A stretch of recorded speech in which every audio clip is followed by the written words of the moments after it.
All right, get ready in like 5 seconds or like 10 seconds. Sure. All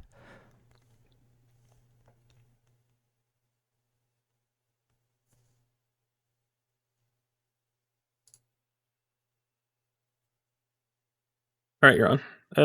Now. Alrighty. Welcome everyone to Moonlit Training Grounds EU. This is going to be a 7-week build-up to a big tournament where we're going to have kind of new talent coming in, getting their feet wet, seeing how the game's going to go, how they progress, how they learn, how they adapt. There's so many things that all of these new players are going to have to kind of come to terms with. It's going to be a hard-fought battle for all of these new players, trying to find their own chemistry and hopefully get some, really cool tailored guidance towards becoming like potentially, tier 1 players, who knows, might find some hidden talent. Hopefully in a short amount of time as well. I am going to be joined by Man Magical, so that's going to add an extra bit of spice to this first block of scrims. So yeah, I'm really looking forward to this. We've got the lobby building up real slow, so it won't take too long before all the players are in and we're ready to go. We're gonna have slightly different storm shifts as well, I believe. We've got 3 different rotating ones. Let's have a quick flick over and refresh my memory on which ones those are. Let's see. So you're not by yourself, Samara. Also join in on the in-between games casting until the others show up. Yep, no worries. Hello, everyone. Yo. Welcome to the first EU training grounds. I'll let you guys see the lobby. This is what it looks like right now. Yep. Wait, what? Oh, you don't see the game. Okay, now you see the game. Okay, cool. That was weird. Let me try that again. Make sure nothing's wrong. By the way, do you guys like the new transition? Oh my gosh, look at this transition. Check it out. Check it out. Boom.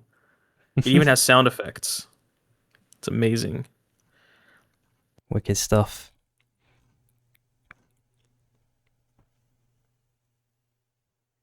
That was pretty fun to make. You should see it on the stream. Check it out in just a second. I just need to find these storm shifts. It's going to bug me otherwise if I don't recall what they are. Yeah, right now it's on random. Yo, where is people? We still got a decent amount of time, but at least right now we can't see anyone that would like to be interviewed. So, oh yeah, we can interview people. Who should we interview? I'm not just going to poach someone. It feels cruel. They need to join that specific channel, and then we're good. I don't know any of the EU players, so you're gonna have to help me out a lot here. Hey, these are all new faces to me as well, right? So that's true. That's true. I mean, I've seen a couple like potentially in my chat here and there. I'm pretty sure I've seen Flakes before, and Ranter as well. All right, I've decided that I'm going to be cheering for Bear Team. Yeah. Because they changed their voice chat status to a bear with a snowflake. And that's the only reason I can't show it on stream, but yeah, they have some passion for their name.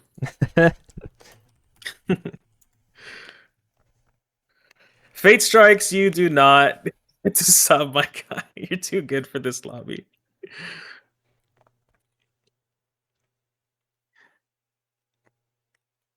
mean, along the course of your experience with the NA training grounds, did you see, how did you see the talent kind of flourish? Was there any surprises? Was there someone who came like a really far away, like from where they started, or? Yeah, I remember. So the big name from training grounds was Misfit. Sure. And he was like fine the first few days, like during our mingle days. Yeah. But then like he just like grinded the game super hard and he popped off. And now he's a legend player, and like the like top players are kind of like having him play with them and what's the word? Like kind of growing him, mentoring him, making him better. And he's making moves and he got noticed through training grounds. So I was really happy to see that. Oh, that's good to hear. There's a couple others too. There's a few players that had that happen to them too, but Misfit's kind of the one who popped off the most. Oh, that's nice to hear.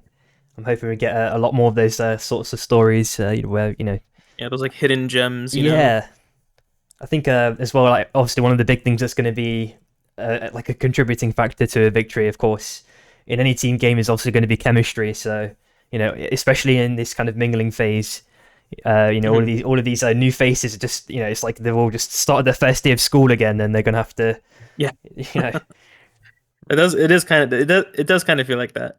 yeah yeah And also like as the person who like led training grounds the first time around, it felt like I was in like Dumbledore in Hogwarts or something, like watching them grow and stuff.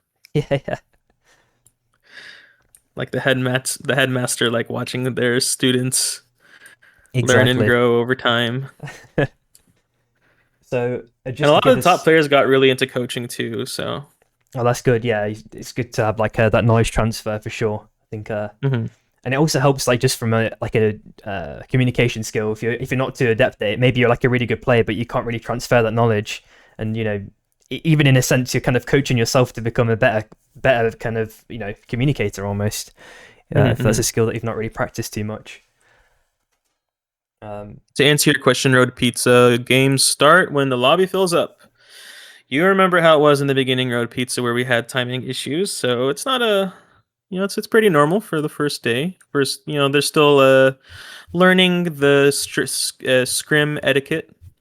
So I mean, what was like the kind of average age demographic? I mean, it's probably impossible to know, but like, do you feel like it was people who had just like finished university and were like just started working, or was it like kind of older or younger? What was the kind of I flavor you think reckon? I think it was mostly like college age or like young adult, Yeah, like yeah, really young adult, like like 20s to 25. But there were some people that were a bit older too, in their 30s, and like some of them had families and kids and stuff. yeah, yeah. So there was a little bit mixed. Because I feel like, especially when it comes to like you got to be in this lobby at this time. That's almost kind of you could almost kind of perceive how people's habits if they're like late to college or late to their work or something along those lines. I feel like Hmm. you can kind of see it through how they join a lobby and how punctual they are. Yeah.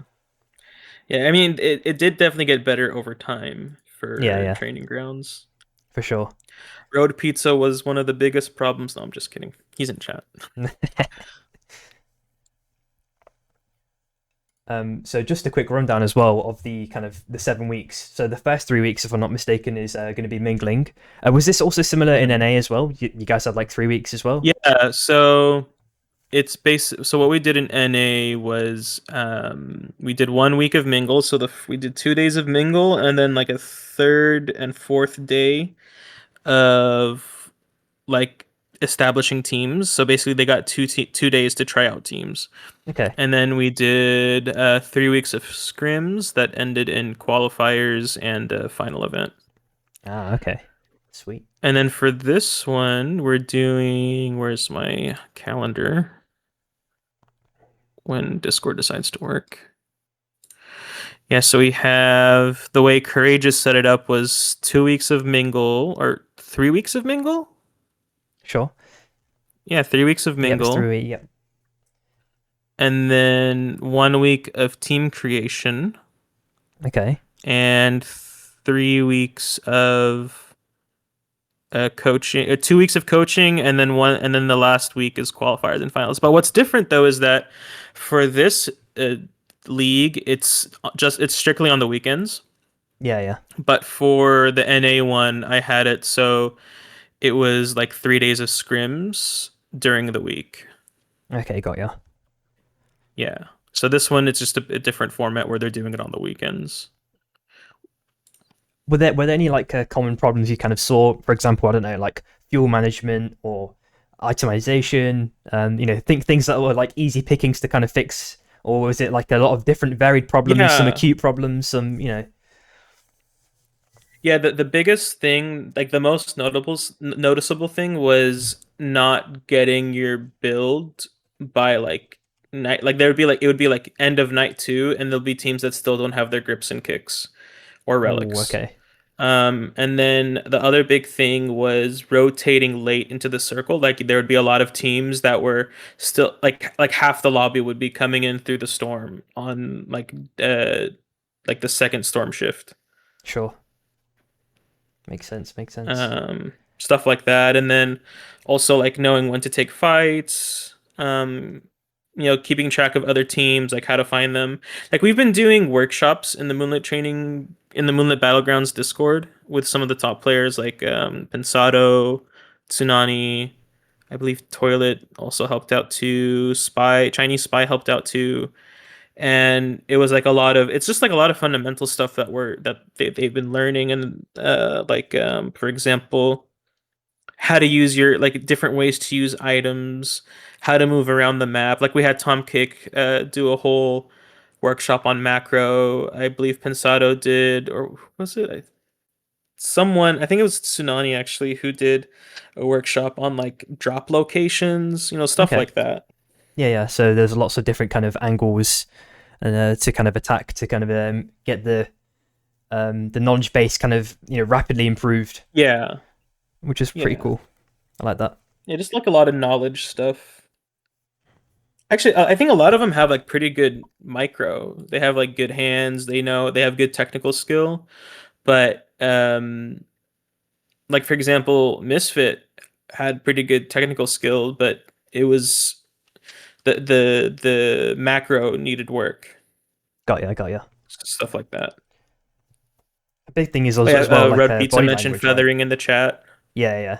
Feathering's are going to be that's the one I thought instantly. Like people are just gonna like let's say they're like perma arena players, they've got hands, but you don't really have that much abyss combat in arena, and Hmm. then they just don't have the discipline that you'd typically see from experienced players, and they just Yeah. get spiked for free like perma.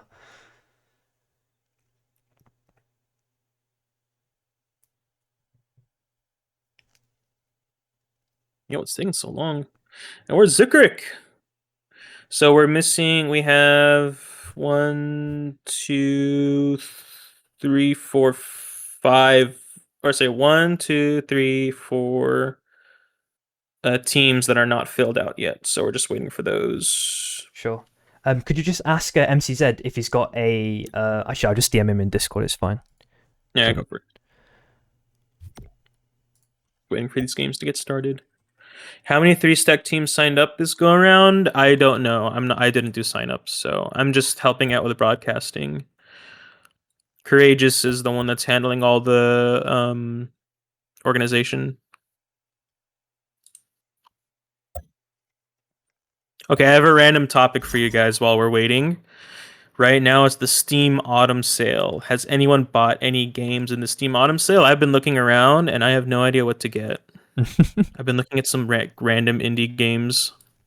I mean, what's your kind of normal go to? Would you go for like I don't know, like an incremental game, or is there some sort of I don't know? There's such a wide variety. I feel like these days. Lately, I've been playing Zenless Zone Zero and Stellar Blade, so I've been kind of into like the action combat stuff right now. Okay, yeah, That's what yeah. I've been into lately. But usually, I'm more into like open world RPGs like Skyrim, so it's a Okay, bit yeah. of a different phase for me right now.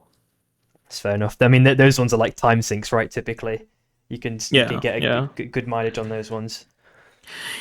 Stellar Blade is surprisingly like a pretty decent time sink. There's actually like a lot of stuff to do, and I really like photography in games, so I use the photo mode a lot for that game. Sure, sure. So it's pretty fun. I actually did the Stellar Blade Discord has a photo contest right now, so I've been doing that. Nice. I used to do a lot of like Skyrim photography. That's wicked. Like with like what super modded up, I'm guessing like bunch of graphic mods and Yeah, yeah, like the yeah, yeah. ENB and everything, and That's yeah, wicked. I guess it kind of makes sense that I'm observing and supervising.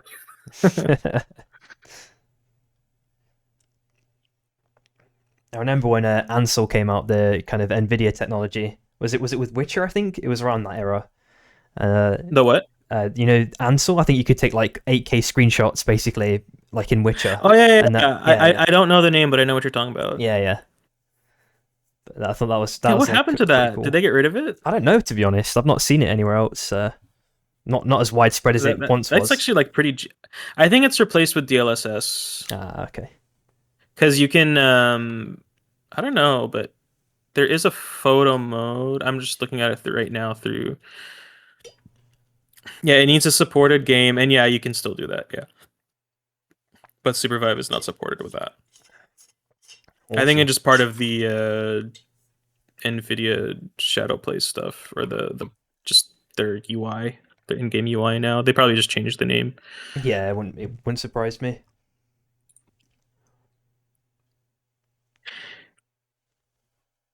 Today, I think it's 5 teams and 4 tomorrow. Oh, like the stacks.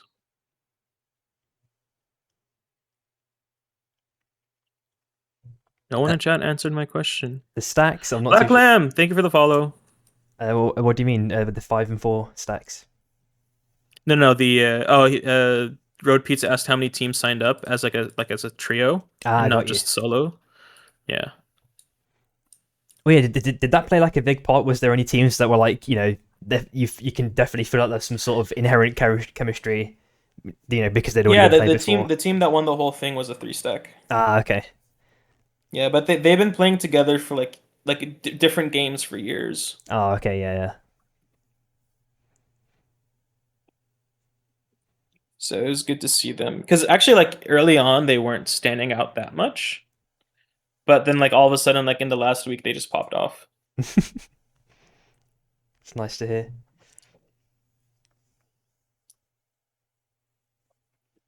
We've got so many games Thank on you, the horizon as Dukovic. well. Like we've got like Battlefield in what, like 6 days. We've got Mm-hmm. Arc Raiders like not too long afterwards. Like October's Yeah, just yeah, absolutely stacked, man. yeah. Holy. There's a couple like smaller games I was looking forward to. I forgot what they were. Hey, they're on my wish list. They'll show up. Fair one. I know that like there was like a Balatro DLC that was like planned at least for this year, but that got delayed, and then Slay the Spy 2 got delayed. Like, oh man. You know what's the word? It's fascinating about Balatro is that recently there's this trend of um like backporting Balatro to older consoles. Okay. So someone basically remade Balatro but for Game Boy Advance Okay. and Yeah. someone else did it for PSP. Wow. And like it's fully playable. It doesn't have as much of the content because there's only so much memory in like for example GBA only has so much memory, but like it's pretty close. That's pretty cool to hear. I know that what's it called? Kind of similar. It's kind of like similar to like how like Doom's like playable on like a pregnancy test kit. You see so many people like backporting games, but it's I know that Balatro as well is made like on like a really obscure gaming engine, isn't it? It's like some super rare one, like barely anyone uses or knows about, which is pretty cool. Did you play a lot of Balatro? Yeah, when it released for sure. Yeah. I bought it because I got it pretty cheap, but I wasn't into it as most people. Like I think it's a great game, but how many hours? I put 10 hours into it, so that's like pretty low numbers Yeah, yeah, compared yeah, to what other people have been putting in. I think it's a fascinating game, but I can only I can only enjoy spin-off poker for so long. yeah. What's the like, type of game that you spent like put the most hours into? Okay, historically, so the game on Steam that I have the most time on is TF2, but I Okay. haven't touched TF2 in like 10 years. Um, Dota 2 would be next. And then League of Legends. So like a lot of like the competitive games, I put a lot of hours into Overwatch. Um, but nowadays it's more, well, I guess Supervive technically too, but Yeah, I yeah. have pretty rookie numbers for Supervive, 300 hours. Got you, got you. So I haven't even finished the tutorial.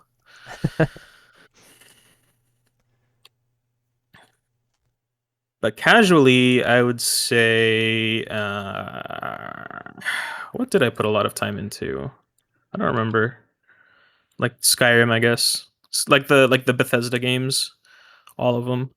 Yeah, like what Fallout 3 and 4. Did you put time into like 76 as well, or?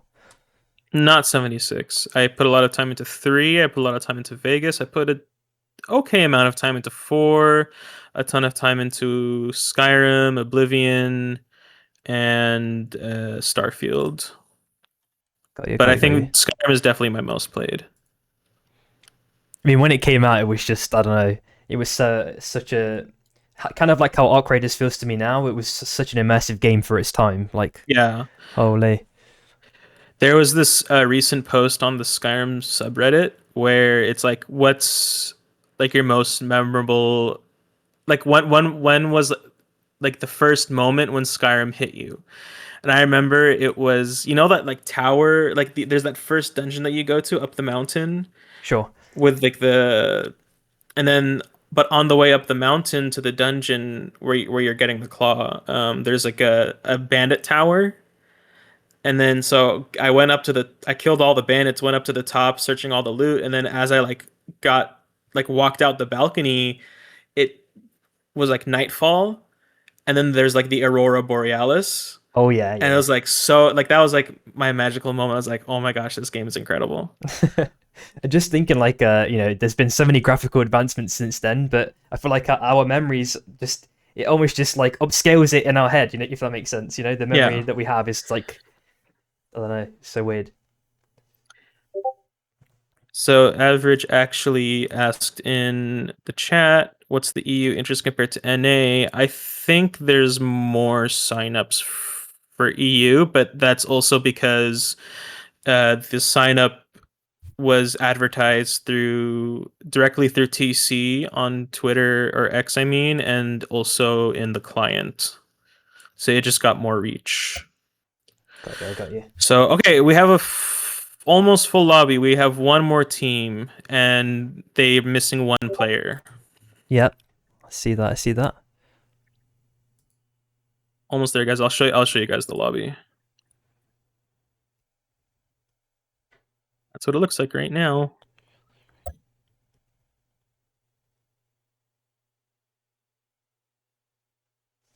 So just waiting for that last guy.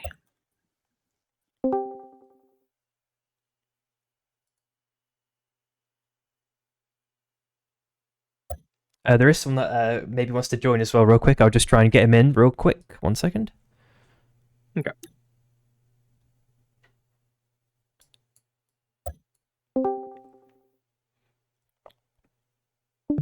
Hello. Yo, what's up, dude? How's it going? Yo, what up? I'm quite nervous, not gonna lie. Yeah. Is it your first time But like being involved in like in the competitive scene for like a game? it's not my first time being competitively involved in like I've been a competitive player in Overwatch, but Sure. that's a while ago now. Okay. So yeah, and I started playing this game 2 weeks ago now. So I've been playing every game on on Okay. stream. So Yeah, I've yeah. been kind of nervous, you know. Nah, you'll be Everyone fine. hyping Yeah, me up. I reckon you'll be fine. Honestly, you got to understand as well. Like every other player is gonna have the same sort of nerves as you, right? And like I said before, a lot of the game is involving chemistry, right? Like if you find the right group of people, you're gonna be smooth sailing, man. So, um, That is what I'm hoping for as well. yeah, exactly, man. Are you staying with the same team for all 6 games, or is it going to be like just 3 and then you're swapping around? I believe I'm going to be swapping around. I think Dozier is the guy that we are going to be on the same team twice Okay, yeah, today. nice. So you're gonna So, get but like, yep. you're gonna have like a better kind of broader range of experience than I reckon. So I think it'll probably do you well, honestly. Yeah, I hope so. Like, it's good to get synergies worked up together, you know. And then I'm also going to be on the scrims tomorrow as well, you know. So Yeah, it's yeah. more about finding the right synergy and finding the people who are playing the right hunters, I guess, to make it work. Yep, makes sense. Makes sense. All right. Do you actually need to join the lobby, or are you already in? Let me just. I'm in. Okay, wicked. Yeah, it's just because we were waiting for one more person. I didn't know if you were the person that was the miss. Once I get used to everyone's names, though, that will never be a question again. Exactly. All right, awesome stuff. All right, I'll let you get on if there's no other, if you don't have any other questions or anything along those lines. Well, I just want to say thank you to everyone setting up this scrims and tournament and everything, And Yeah. I wish all the players in the game the best of lucks, All right, wicked, man. All right, appreciate you, dude. Yeah. All right, catch you in a I'll bit. jump back to my team. Sure. Peace. See you later. I also noticed that Mad Magical's in here. I am. Hello. Hi, Magical. Yo. Not much. Sorry, I hit every single red light coming home from the grocery store. So I was literally stuck at one for, I'm not joking, like 10 minutes. I think it skipped me. Because I was like, oh my goodness, what is going on? I mean, I think that's just fate, honestly, because we've got the lobby ready just right now, Magical. At 36 players. Let's so we go. should be ready to go, man. And just a question as well about, like, how do the light systems work in America? Because I know that in the UK, sometimes you'll hit a light and a red light, but then sometimes it will like skip your turn, if that makes sense, and you have the red light for like twice the duration you normally do. I don't know if do you have something similar?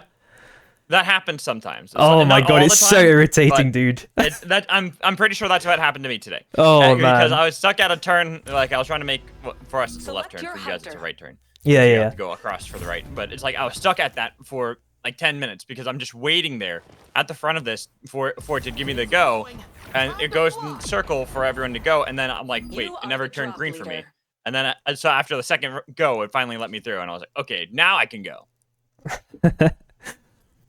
I feel like everyone, especially if it's like in your local area, you always notice a specific light as well. And if you low roll the light, you just like hit the wheel a little bit. You're like, oh come on, like. Yeah, I almost got it too. Like I was trying to see if I can beat the light. It had just turned yellow. Yeah. But I was too far away to get it because if I went, it would have been red. So I had to stop, and that's when I had to wait at that light forever. And I knew that I was gonna have to wait a long time once I hit that, but I didn't think that long. Yeah, that's all good. It's all good. I mean, you got home safe. That's the thing that matters. You got your groceries. So I'm expecting like a Michelin star dish here. I'm waiting patiently, man. Yeah, you got to tell me what I mean. What sort of things did you buy, Magical? So I was mostly just buying what my wife had asked for. So I got some beef. So she wanted a steak. Ooh. And I also got some just beef flanks too. Ooh. And then what else did I buy? I bought there's these like little rice crackers that they're seasonal and they have apple and cinnamon on them. Ooh. That I saw the pack of. I'm like, oh, I gotta get that. Got some candy, and then I got. What else did I get? Oh, and I got some sushi. Sounds all encompassing, man. Yeah. So it's a very small grocery list, but I was just making. Oh, and I got some salmon. I got some salmon as well. Oh yeah, you got everything going there, man. Yeah. No, yeah, we're just looking at these teams. Yeah, so we've got these are all named after animals, if I'm not mistaken. Just before teams maybe make their own little officiated name. Love it. So yeah, we're gonna have 2 souls already on Magebog straight off the bat, and a couple of teams obviously dropping early. I don't think we're going to see any immediate action, at least from what we can see in terms of the drop line. Things are looking super calm. Not seeing anything absolutely crazy, and for a lot of these players out there, there are a lot of players that are going to be playing in this that you and I haven't seen much. Yeah, exactly. What makes me so excited for this kind of event. Because 100%. it's about celebrating newer players into the community, getting people more involved. And now we get to see a different look at how different levels can really join and play into these games. And I'm looking at a lot of what they picked in this. Yeah, I see exactly. There's a Mercury, I see there's a Void, but I'm seeing a lot of Tetra, which kind of surprises me a bit because I think Tetra is really strong right now. But to see some of the newer players really picking that up is really awesome to see. 100%. And it's going to be one of those things as well, right? Because we have a relatively small sample size in terms of the top players and kind of what they pick. We've got, every region has its own defined meta, but that's not necessarily the case of what could be the best thing. There might be some secret source that someone could maybe find, oh, Jules come back into the meta and someone's really popping off with it in these kind of training grounds. That'd be really cool to see if something does something really unconventional and really breaks the mold. But only time will tell, I guess. Might be a fight here, potentially Magical. We're looking at Pan and Finn here. They're just very, very close to each other. They don't have relics apart from Euphoria at the moment. Euphoria. Oh, canceled the recall. Okay. Yeah. I was actually expecting Euphoria to have that because it was at the last second, so I thought they were going to get the recall off and then just bail, but I think they want to stay around. They kind of were posturing like they might want to have the reverse be the situation where they actually TP'd over towards the fight in Prisma, but they are going to let Pan here get the vault. They're going to recall all the way to End Shrine, so not getting these early fights, but that is something that more surprises me. Oftentimes with these newer players, we see that they're a lot more willing to fight early, and we see a lot more chaos. But I really got to give a lot of respect to a lot of these players. Reading the situation, probably watching a lot of the scrims that happen for EU, a lot of the games that are played for various different tournaments, and seeing how you need to approach these early games. And a lot of them are doing a great job, like Cat here, already hitting level 7 for their Kingpin, so they're now into Academy, and they can look for this fight, missing the pull that could have started off, but they have a great position here. Vortex Charm is going to go wide, but they're still playing aggressively. They've got the push back, and even though there's a level 7 on it to Tetra, they put the Tetra form down. It will give a little bit of a reprieve for Burr. Burr are going to now go to the northern part of Academy, getting out of that one. And again, a lot of respect to both sides. Cat playing that well, but Burr also playing that just as well, knowing when they had to retreat. Yeah, I think one of the big things as well is people are going to have to like really find their micro limits at least to begin with. So I think actually getting your toes wet, even just to have a little bit of a fight, a little bit of a scuffle, and once you keep continually warming up to that kind of scenario, and then you actually have a real big fight, I think it's going to make the rate at which you can improve really fast. So I'm hoping that teams do continue to, even though of course macro does play a big part in this, but having the at least getting the micro adjusted, I think is going to be a big part in understanding where your strengths lie in your team and how you can adapt. If you do find something that is potentially weak, our teams are already going to start adapting right now with their micro macro. I'm not too sure yet, but potentially not too 3 sure teams. Either. But Fish going to be the team that is the odd man out in this situation. Level 4s and 5s compared to the HYE here who have 6s. We saw down south that Koi, they were also at 6s, and I think Cat had just... No, it was Cam that had just gotten in. We go down south, and we see Finn, who's a player, but it was a trade of 1-for-1. Ooh. Nice Volcanic Crusher from Greed to take down the kill onto the other Tetra, but back up in the heart. The 3-way fight is now commencing. It's going to be Ka versus Koi and versus HYE. HYE, they're the ones that are already down one player. Carlos Magnus going to be the target, and they take down Dudzer as well. The real Cap of God's trying to get away through Vein Grove, but do you have enough time? Eye of the Storm has been popped as they chase onto Shiv, chasing her all the way through. Might be able to get to the rings, but the surge forward now overheating. You got to be cautious on how you glide, and they're out. HYE, first team eliminated in game 1 of the training grounds. While Fish, they finally were able to level up, and now it's going to be the Future Line pumping out a little bit of damage on each side. But Ka are going to bail out of that one, no longer wanting to feast. Yep, there's a very nice recovery there right at the end. It looked like they were potentially, considering jumping onto Fish there, afterwards. But I think it was the right call, to be honest, considering how many teams are in relatively close proximity. We're looking at Koi, they're chilling in the bush. I don't think they've been noticed by Koi yet. So, if they walk over to the right side, what have they got? They've got an Oath, they got a Ghost. A Krista, that could be a pretty significant amount of burst if they do it all correctly and time everything correctly here. But they're biding their time very patiently. There we go. There goes the in. They're jumping onto Trapper, but how much damage can they get on? The dagger's already been used. So is the ulti. Mirzum starting using his LMBs as much as possible. The ulti's been used by Ghost as well. Koi are now probably trying to apply as much damage as possible. Can they do enough? Ooh.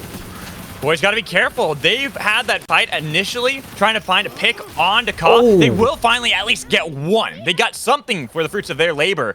They needed that because that's what I was about to say. They didn't get anything, and they were down in levels trying to get back into the circle. That could have ultimately been them losing the fight, but now we go down to Pan, and they're going to be fighting with Cam, and guess what? We got Bird joining on the other side as well. Well, there's going to be the Stomp the Wisp of Mercury gone. It is an Abyssal Breaker thrown at them by Burr, trying to put the Tetra form. They've gotten Black Lamb down as the rest of Cam now bail. Go through the tracks. The Pan are going to be the target of Burr. Volcanic Crusher trying to stop the swap, but the swap's going to go through right over the Abyss. That was a little bit scary, and that's why Lucas decides to make the call to go back with the team. Yeah, we're looking at like maybe like five teams potentially on the top left-hand side, maybe just having a little dances with each other here and there. And one thing that you're already kind of noticing is there's kind of like a lack of kind of comboing in respect to CC. At the same time, a massive fight potentially brewing here between Mirzum. He's already got the dash down with the ulti, doing a little bit of damage onto Atsu. Pops the dash. Oh, it gets nicely blocked there by Ori. He might be in trouble now. That Jules probably got nothing left in the chamber. We're looking at Brom, and he's got the TP down to the left-hand side, and Flaxy, they're a little bit separated here. Ori's already dashed forward very aggressively down to the south side, but it looks like things have potentially stopped now. Never mind a spike at the last second. So many deaths happening at once, Magical. Holy. Look at that kill feed. Everyone losing a player pretty much all across the board, as we do see that Ka. They just got the revive onto Insidious and onto Trepa, and they're already going to be down one player, losing Miasm. And now having to play through a lot of these fights, but we go back up north towards the tracks. A nice double slam from Lucas on Koi, who just thought they got back up on their feet, but they're going to be chased down. Jib in the hunt, looking for the elimination on Koi, as they want to feast upon this fish. Taking one more. What a salvo from Atsu to make sure they're not going to go down quietly. Flux snare to land, and they are out, keeping Koi alive. Yep, and just as I was saying to Luna before the kind of official game started, you know, one of the things is feathering and the discipline with feathering. How do you use your fuel economy when you're going over the abyss? And that was one of those prime examples where it's kind of misutilized. Oh my god, so much damage. Gone. And Fish are completely outed in that scenario. 11th place. Wow. The crow finds the fish out of water and takes him out. Easy peasy for them. Another team gone, but we look at our other teams. One of which being Koi, that had been down to only one, but Atsu has brought them back up, and now Atsu is down because Tuya, they came out of nowhere with Cat to try to see if they can double team onto this fight. They're not going to be able to get the kills. Koi still alive, trying to see if they can revive Atsu, but the shield broken nearly, having no armor for Oath. But Atsu was resurrected. Well, 081 is not with Atsu. Atsu's trying to fight over the abyss with a double dash to get away. Back to land. That's going to mean that Cat, they're struggling to actually take down. Nice dodge away with one more double dash out of Atsu. Man, Atsu's discipline is just paying dividends consistently already, and we're already seeing the really good discipline with that. Like getting that spike, getting the reset, getting a little bit of extra health. It's always going to be supplemental to your survival in those sorts of scenarios, especially with the double dash back as well. I was surprised they didn't continue the chase. At the same time, Panna are out at 10th place. Man. And yeah, struggling. And then we look at Koi down to Atsu again. So have another team that is at the limits and possibly going to be taken down. But Ka and Leo, can a crow beat a lion? That is always a good question to ask ourselves. But Koi are attempting one more revive. Flex snare onto two, but the invade and the denial there from Leo to make sure that Atsu can't bring it back up the pond too easily. But Lob going to try to see if they can lob some boulders over at Leo while Ka flew in from the other side. Going to be rooted, but the Tetra form from Lob actually make it so that they're going to disengage. Oh, but look at this north. Oh my god, there's so much action here, Magical. We're looking at Milkuni. He's popped the ulti. He's got a decent amount of damage, but he's already on half HP himself. He's got the, oh, never mind. It wasn't enough. He's been spiked down. And Bear just trying to fight against Greed now. Greed supplied a couple of LMBs, but don't got too much damage. He's actually lost more than he gained there, to be honest. And Cat, they're trying to get the res off. They're going to get that one off successfully, of course, with a 6-second res. Pretty easy to get off, especially amidst the chaos that continued to happen on the top side. Ooh, nice little hook prediction. Unsuccessful. The Buzzwitch Charm comes out. Doesn't do too much here. Bear is down the right side. They have to play in the abyss just temporarily, taking a bit of extra damage, but Cat are still continuing with this chase for the very minimum. Milkuni's there. The hook is there as well. There's another team that can join in, as there's going to be the chase onto Burr. Vortex Charm to land, but Tuya, they can intervene. Who do they decide to go for? They wanted to see if they could get the snipe onto Oath, but Oath was able to glide his way to safety. Even though we had 4 teams up in the northern part of the circle, only one player had fallen. Yep, and we've got to quickly look at how people are managing their armor discipline and the item discipline as well. Oh, unfortunate. I was just thinking as well, so many Sword of Seven Suns being picked up. I feel like it feels like about 60% or more of the lobby have that item on them. So I'm wondering if that's just something that's part of the meta in this kind of skill bracket potentially, or maybe just relic. The vaults. Who knows? But we'll see as that continues to change. There's so many fights going on in separate different areas.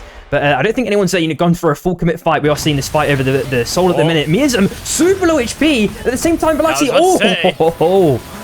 I was just about to say, there was a possibility of the fight because Miasm barely got away from that one, then taking the anomaly forward. Yeah. Everyone has been revived. Ooh. Another Volcanic Crusher, and with the laser, almost was able to get me out, but he was able to dash away with the surge. Now they're trying to see if they can put it on the wall, but there's going to be Cam coming in from the north, trying to get a little bit of damage. But now that the Sky Shark is about to blow, going to scatter them in different directions, and they have the swap. But the smite that comes in from Lob to take down one of Cam, but Cam have been separated. Kaiser is still in the thick of everything, while Leo, they too want to intervene, but nobody wants to stay too long. Lob do chase down, they eliminate Cam. Oh man, I could just see that happening as soon as he went over the abyss. I was like, oh, that guy's gonna die there in that scenario. There's no way they're making it out. At the same time, Cat looking battered and bruised. They're going down to the south side. A bit of an optimistic hook there by Milk Honey, but he's gonna make his way out. Hopefully they can stick this res, but there are potentially two teams walking up there. Also pretty bruised themselves. Miam has already lost his life, and Trepper sent out the ulti, taking down one member at least. So it's kind of a 1-for-2 exchange, but he's still, trying his best to stay alive as long as possible. It's not enough. That nade was so clean there.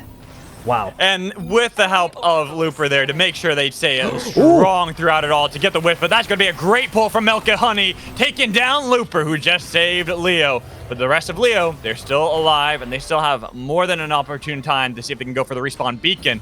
But there is a possibility that it gets swamped away. We saw that there was that TP that was used by Finn here to snatch away that respawn beacon. Yep, and just looking at levels, it looks like everyone's like 11/11/12, so things are looking relatively healthy.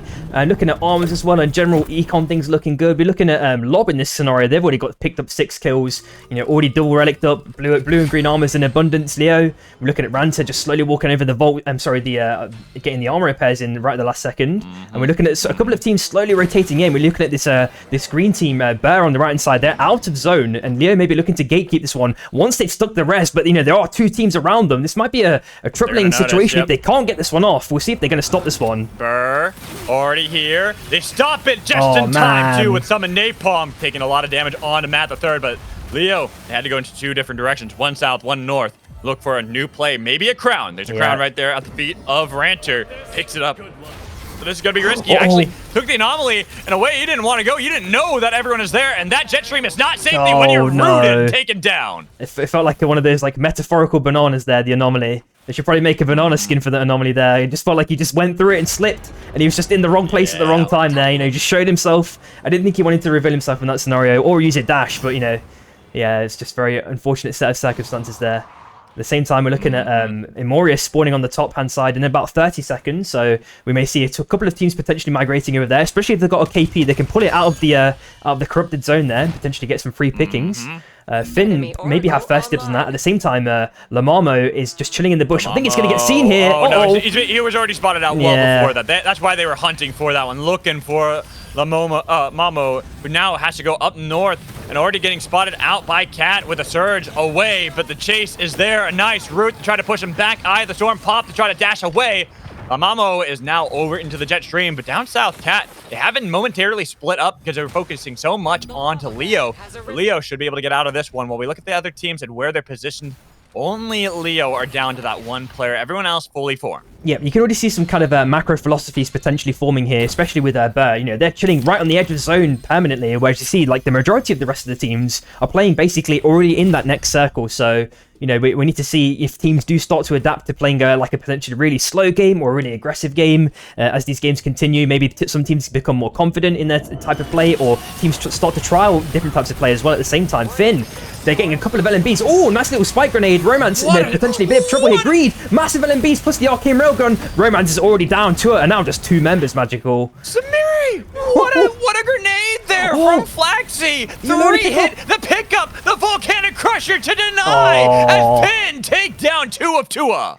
This is looking troublesome now. It is just Flake's last alive, and just below that, green on green violence, it looks like Burr sending out a flurry of damage towards Lob. They've forced him down to the left-hand side into someone else's bonfire now in this scenario, so it might be potentially risky. Flakes hopefully has an ulti or something to potentially get out of here. Never mind, he can just dash away for free. It's pretty much uncontested. Oh, a massive fight brewing here, Magical. Huge fight. 3 teams as there's the engage on the other side, but Lob have been separated by their own walls. The walls put down by Burr to take down one. Lob only have 1 player left. They're trying to pick up the wit to get over. It will be able to save the team, but now it's Burr sending Cat running as Chiquita is still alive with Cops right behind, but Cat are not in the prime position anymore to pounce as they have been scattered. Vampiro chased down. Chiquita tries to beat him, but Vampiro takes him regardless, and now they can push back onto Flakes. Flakes did not have the crown. We see that Leo actually did find a kill somehow on to Finn, and now Finn only down to one player. Leo, as they had been down to only that one player for a bit of time, Lamomo keeps them alive and helps eliminate Finn. Yep, and you can already see some potential, like, some bad habits that I feel like some of the people would want to kind of correct, especially in regards to, it's mostly abyss gliding, you know, especially if you're a ghost player, like sending LMBs, even if you're 1 on 1 HP, sometimes you can have that opportunity to get a damage for a spike and get a bit of a reset. We're seeing a crown pick up from Vipero. Can he make it out of this one? Pops the ulti, gets a little bit of heal, but I think his time is going to be cut short here, and I think there's just one member left now. It is just Panorome left for Cat in this scenario. At the same time, the fight's all stopping Magical. Another one here, Leo and Lob. They never stop here, as we have the final fight. We're down to 5 teams. They better fight tooth and nail for this one, as Lob been able to successfully kite themselves backwards, but they've used a lot in order to get themselves in this position. They're down armor to now broken on their side, trying to heal back up, but Leo, they're not going to take the bait. They don't want to chase over to the abyss and let them have that advantage. That's why they love the nuke at Lob, forcing them down to Underrock. Oh no, and it looks like a bear. They've actually got so much nice armors now, and LAB are really costed here as well, along with the car. Hopefully it doesn't blow up and cause a big destruction. One member left now, Velati. Oh my god. Bear absolutely collapsed on them. Very, very clean play. We're looking at a crown pickup with 1 minute left for Panorome. Managed to make it out there pretty much unscathed. Flakes also with another pickup as well. So 2 crowns in play now, and I think these 2 teams, Leo and Bear, are probably going to be fighting here, Magical. Hopefully they can get some armor resets though, ideally, because Lucas, he's already lost his. Burr have been kind of this team that every time we look over to them, they're finding these picks, they're eliminating people, but it's been slow and methodical from them. While Leo, they've been a part of a lot of these bigger fights, and now back fully formed, gold armors on 2 of the 3 with the tier 3 onto Looper. Nice pull, landing with the spike roll, but missing the slam. Tetraform put down. They've got a little bit of damage. They're looking for Volcanic Crushers out of Lucas. They're not going to be able to tag him. Instead, it's going to be the fight. Nice push back. They charge forward. Jewel taking one, getting out of there as well. Leo taking control against Burr, but they were able to revive the Tetra until just put back right into the grave as they try to stay onto the Wisp, pushing back the rest of Burr. The stash in forward from Lamamo, and even though you're going crazy, the pull to save him from Looper so they can push back Burr once more. Only Matt the Third's alive. And it was just like one of those carrot on a stick scenarios there where, you know, the Shiv saw the dash from the Jewel and it's like, oh, I've got to go send it in. And then it just ended up being such a problematic situation. It looks like Burr, they're on their last legs. They're already outed, unfortunately, by a Cat there. Very nice play right at the end there. 10 seconds left for Flakes to get his res off. Hopefully he can get this one off in time successfully without it being contested. Meanwhile, another fight starting here. Milk Honey doesn't get the dunk, unfortunately. Lemano trying to do as much as possible. He's been stunned, though. Chainsy Seed. Oh, he's already down now. Cats have to now look for another res or have something else up their sleeve. Meanwhile, Tua have successfully gotten that res off. Could third party this as well if they're sneaky enough. I think they just got spotted out. Flakes just got noticed by Ranter, so that's why you already see that they're starting to pivot on their position, trying to fight up against Tua, but they're looking for the pulls, they're looking for any bit of damage. The surge forward aggressively again from Lamamo, but now they are going to be rooted. It's a lot harder to get out of that one when you can't just jump up into the air, and now let's give Cat a little bit of land on the other side with a nice pull onto Looper. No, Connie not getting the slam back. It's the primal slam coming in from Looper that pushes back Cat over to the land that they held before, with the one that you retreated to. While Leo, they stay on the main island, but it is going to continue to be contested against Tua while they pick up another crown. Yeah, and I guess if possible, if we could have a quick look at the economy of these last 3 teams, we need to see if anyone's got enough for like a crown or res. Maybe they're just not, you know, don't have the habitual nature to maybe buy those things at the moment. At the same time, Milk Honey, Lamamo, nothing too successful there. Looks like the space is rapidly running out there for Cat at the minute though. 1 minute left for Flakes on his crown though. He's being damaged, bullied, bruised in every direction by Leo. The what a grabby! So to eliminate Tua from Looper. Put out of his mind on this Kingpin double knockback with the second win, but Vipero cannot follow that up. Lamamo heals up as much as they can before looking for the final players of Cat. Push back onto Vipero over the Abyss again, but not going to be able to get the pull. They're just waiting to see if Looper can take the kill on his Zeph while they got the Kingpin to deal with up in the north. It's an easy play if they want to go for the overheating Kingpin. He has no land to really go to, and they see down south, it's just a Zeph for Cat. Cat still separated, pull missing, Sun connecting, Vipero gone. Now Milk and Honey, the only target, and it's going to be sweet victory here for Leo. Very, very nicely done right at the end there. Can we just quickly see how many kills Leo got right at the end? Oh man, they went crazy with the lobby. What was that, 18 kills or something along those lines, Magical. That is a big game for them to start things off. Huge game for them to start it off. Well played out of them, and A lot of credit. Like looking at Looper, especially, I think he played out of his mind. And for any League of Legends people out there, if you remember Looper back in the day, one of my favorite players to watch, just was one of those crazy players that would play very aggressively on things. Like also is really good for his sins at that point way back then.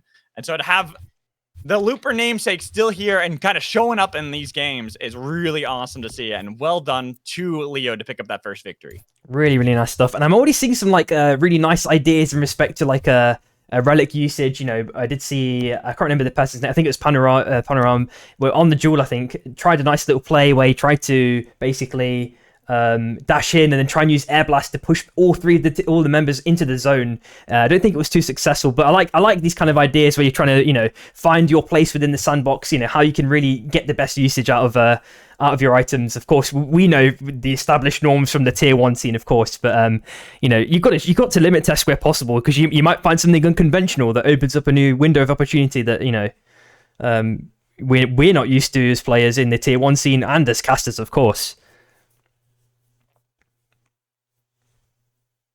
So now, I think my stream. Yeah, Luna, I'm not sure. Maybe you want to try doing a restream real quick, because yeah, it froze on my end. all good, all good.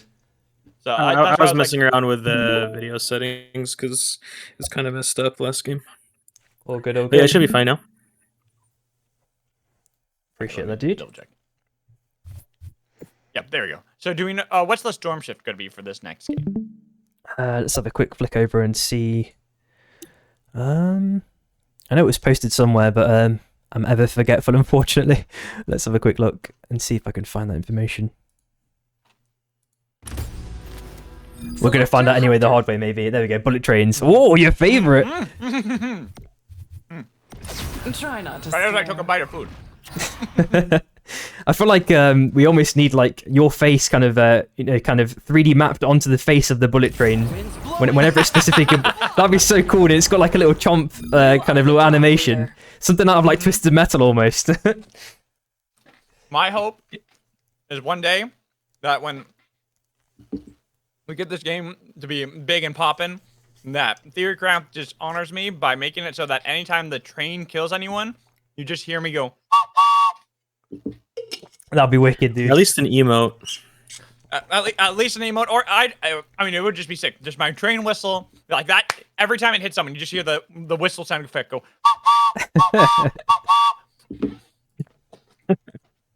That's what I want. That is what I want. That and bullet trains to go faster every time they kill people.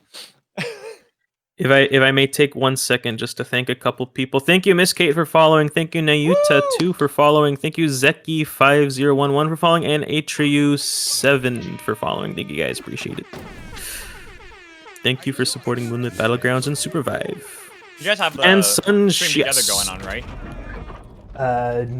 No, not just yet. Maybe we can sort that out. Maybe after this game or something along those lines. Yeah. Are spawning soon. Awesome So stuff. I'm not streaming. I want you guys to be able to get the views for Yeah. today. Not a problem. But alrighty, yeah, game 2. So what are we looking at on game 2? We've seen two teams already dropping on Academy there, Magical. And we're seeing a myriad of drops, kind of money drops in the center of the map. So I'm wondering if any teams kind of want to go for that. Oh, it is. Cat and Bird, two that are dropping here. Okay. Two of our top teams from the last game dropping with one another. I'm wondering if they're going to fight early on. We're going to have to see, because right now, VivEUcamp is already playing up, trying to contest the minion. But behind them, the level bowlers. 4 Shiv, Primal Slam missing, but now the rest of the team can pounce. Oh my God. They got taken down. The power from Burr early game, getting the levels, chasing down Cat. VivEUcamp over the abyss, has gotten away. Panorama is still alive as well, but it's not looking too good right now for Cat. Yep, and I did hear like a missing shoes report from Shin, and of course someone else picked up those Shiv boots, of course. So we're seeing some really nice slippery Shiv play already, which is really nice to see. Some nice micro coming out straight off the bat. They just completely dominated that fight, but I think these fights are just not going to be stopping here. We've seen some nice money pickups at the last second. FHS and Lob. They've gone their own separate ways though. Level 2's only at the minute, but they've got the level 3 advantage now. And just below them, there is another team as well. So, the potential fight could, continue to brew here, but I think they're actually going to go their separate ways. all teams in separate directions in this instance. We flick over to kind of the center of the map. We're looking at high here. They got level 6s actually. They kind of juiced up. Got 1 relic, so not looking too bad, all things considered. Like so. And, just looking at general econ and things of that nature right back. Give me overall. 1 second, sorry. No worries. Oh, we're looking at Lucas as well with the Essence Reaper as well. Nice pickup. Yeah, some goodies here and there. Not too bad. Really good stuff. Like so. So let's have a look at how the other teams are recovering then. So it was, I think it was Cats, right, who were pretty bruised to begin with, but they've already got relatively recovered. We're seeing level 3s, level 5s. Hopefully that KP can get really, get this get XP back, of course, which shouldn't be too much of a problem. There's going to be a lot of biomes and mobs still up for grabs, so things are looking relatively healthy. Oh, but on the bottom left-hand side, FHS and Lob. It looks like they've been completely forced out here. They're going to go up to the north side. There still is a 3-man. We're looking at Velati with double relic pickup there, which is not too bad. He's got Squid, which is really nice. We're looking at a little air blast as well from the Piggy. So there's Nice. at least 1 Void player there. So I know that Fate Strike, for example, is going to be happy. So, Can we see the... okay, so that is a little bit unfortunate. I was wondering where the bullet train was going to take us, if it was going to tone in on Kobayashi's, because it is also fun whenever you have bullet train to see if people are paying attention to the storm shift and where it's going. Because a lot of times, especially with the tracks being the way they are, you'll end up in Kobayashi's, and if you're not picking up the air blasters in Kobayashi's, you're losing out on a lot of potential kills. yeah, I think that might be one of those kind of strategies, of course, that might pay dividends to anyone who's unsuspecting. And I imagine, on average, the unsuspecting player is going to be higher so here. Often. Yeah, exactly. It doesn't matter. I've seen it at high elo, low yeah, elo. that's very true. That's very Because true. once you get like 20 people in Kobayashi's, there's no room to work with then, and everyone can be air blasted into either the bullet train or the core. So it's one of those wild things that is a lot of fun, as we see. Not sure what happened here, but probably just. I'm assuming it's either like a car blew up and someone got spiked or something along those. I don't know, something weird like that happened. But because they're in an isolated place, so. But either way, they've recovered. They're not doing too bad. We're seeing the relic pickups becoming quite abundant now, and some new interactions being discovered by various different members about hooks on Guardians, which is fine. At the same time, Core slowly walking down towards Pan. They've definitely revealed themselves now, and we'll see how this one continues. We've got a defensive dagger all used by Trepper there, but not too much else at the minute. No one's barely damaged. Everything's already been healed up pretty much. Insidious took a lot of damage there at the end. Miasma's trying to get the stacks when possible, of course, on Jewel, but the hook connects. Magical. Cod now in a bad spot, trying to disengage. Treppa has gotten out of there, but now it's going to be Miasm who tries to make sure they take the attention, as they've already gotten Brahman, and now they can chase these kills as Pan. They don't have an easy way out of this one. They're kind of locked into the fortress of Ion Acres. Treppa is still playing so aggressively, but it does seem that Turplian is able to get out of there, but it does leave, unfortunately, Colo to die inside of Ion. Yep, and I think hopefully Tepidin's got enough time to get this res off. I'm thinking that's going to be the scenario. At the same time, it looks like 081 on Koi is the last member alive. Hopefully he can make it out himself. He's playing the Ghost, as we mentioned before. There's LMBs, can be those ever surprising shock factors to get a little quick cheeky spike there at the last second, where he's already back onto solid ground, trying to 80 strafe those LMBs. It's not enough, and Koi are unfortunately the last team outed here. 12th place. Very unfortunate. Unfortunate to see here, as now Treppa still playing aggressively against Pan, who had just gotten the revive thanks to Turplian.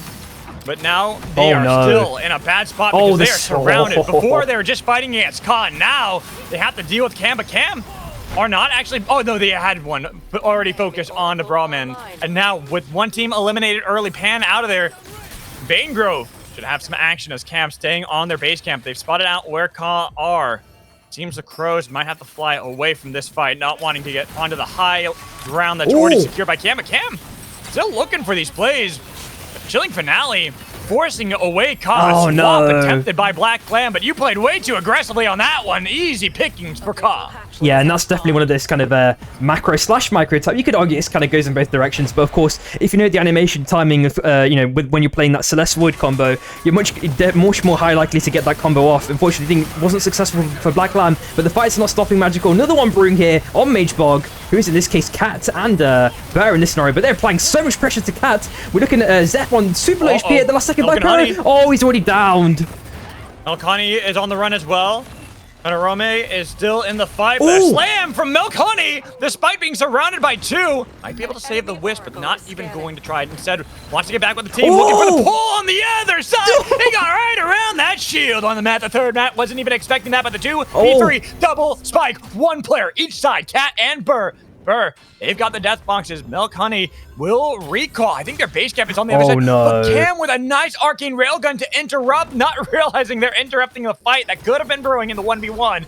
So Milk Honey will have to fully retreat. Yeah, hopefully he can jump onto that train, but he might have just been a second late there. The Bishop ulti doesn't get too much of a connection, neither does the punch. Chiquita on super HP pops the ulti. It's not enough though, unfortunately. They've already lost 1 member, and it might... Oh, spike as well. Fish! Oh, no, Double there's a kill Luna so though. far. Uh-oh, And can it's Cops make it Cops. out? I don't think so. HYE, our first team eliminated from game 1. Was looking to see if they can get Cops, but Cops has at least gotten around a lot of the fighting outside of Hard, but back up towards the north. See, Cops Oh still my running away, God. getting a nice spike from range there with that arcane railgun.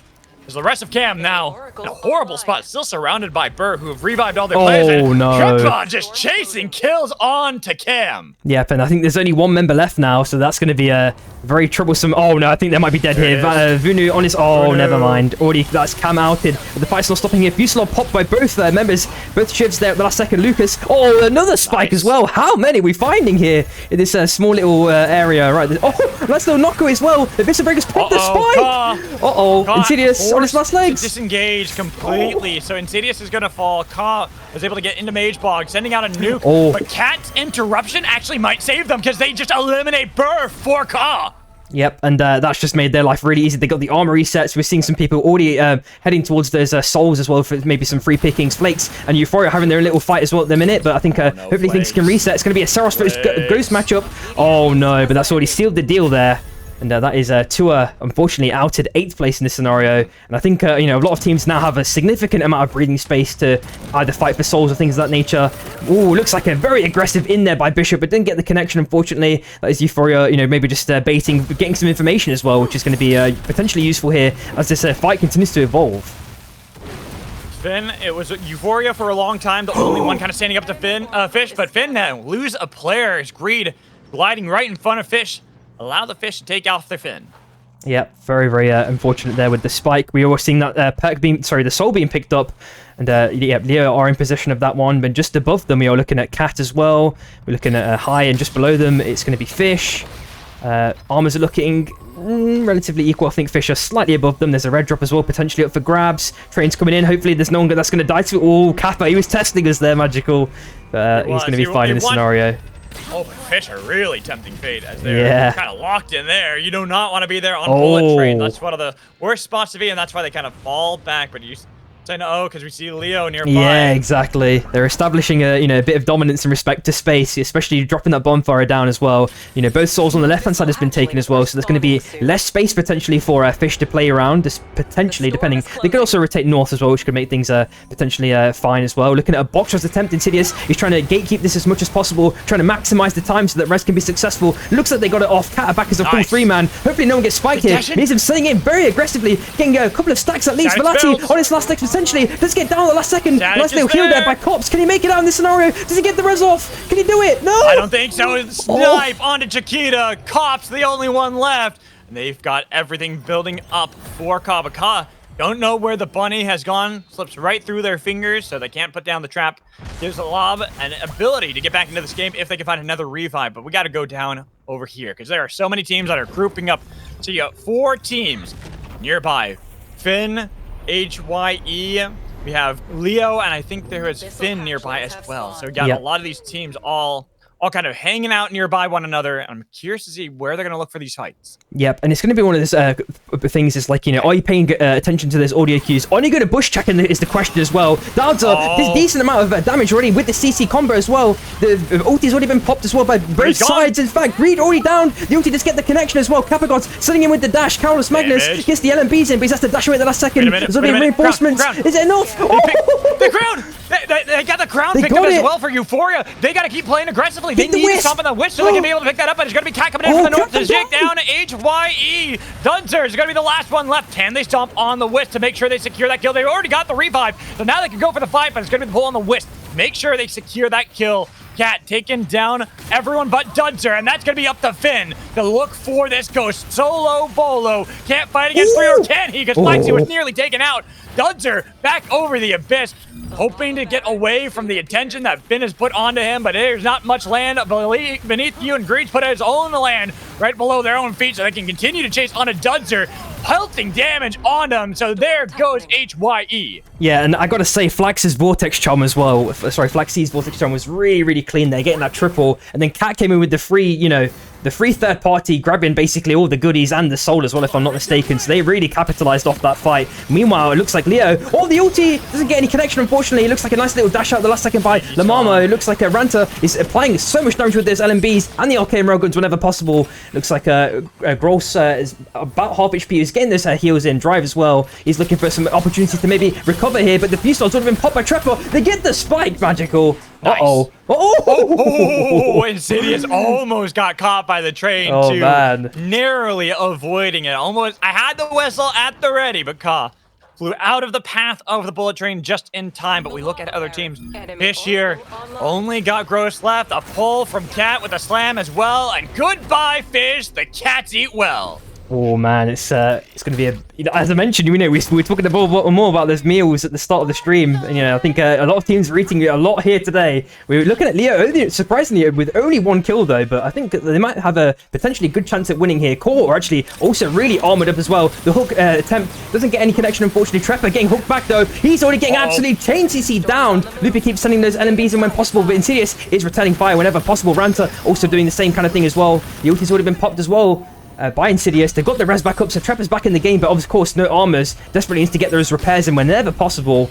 And aside from that, we've got 4 teams left, Magical. It looks like Leo, and yeah, they're just having a little bit of a fight here and there against it's Finn and Cat, in this scenario, having a little bit of a fight, but nothing too successful or too crazy going on here at the moment.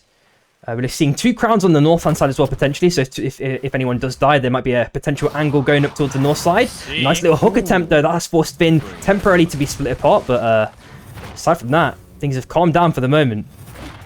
Just for a moment. Just let it play out for a second. As teams are kind of realizing what is available to them. 4 teams.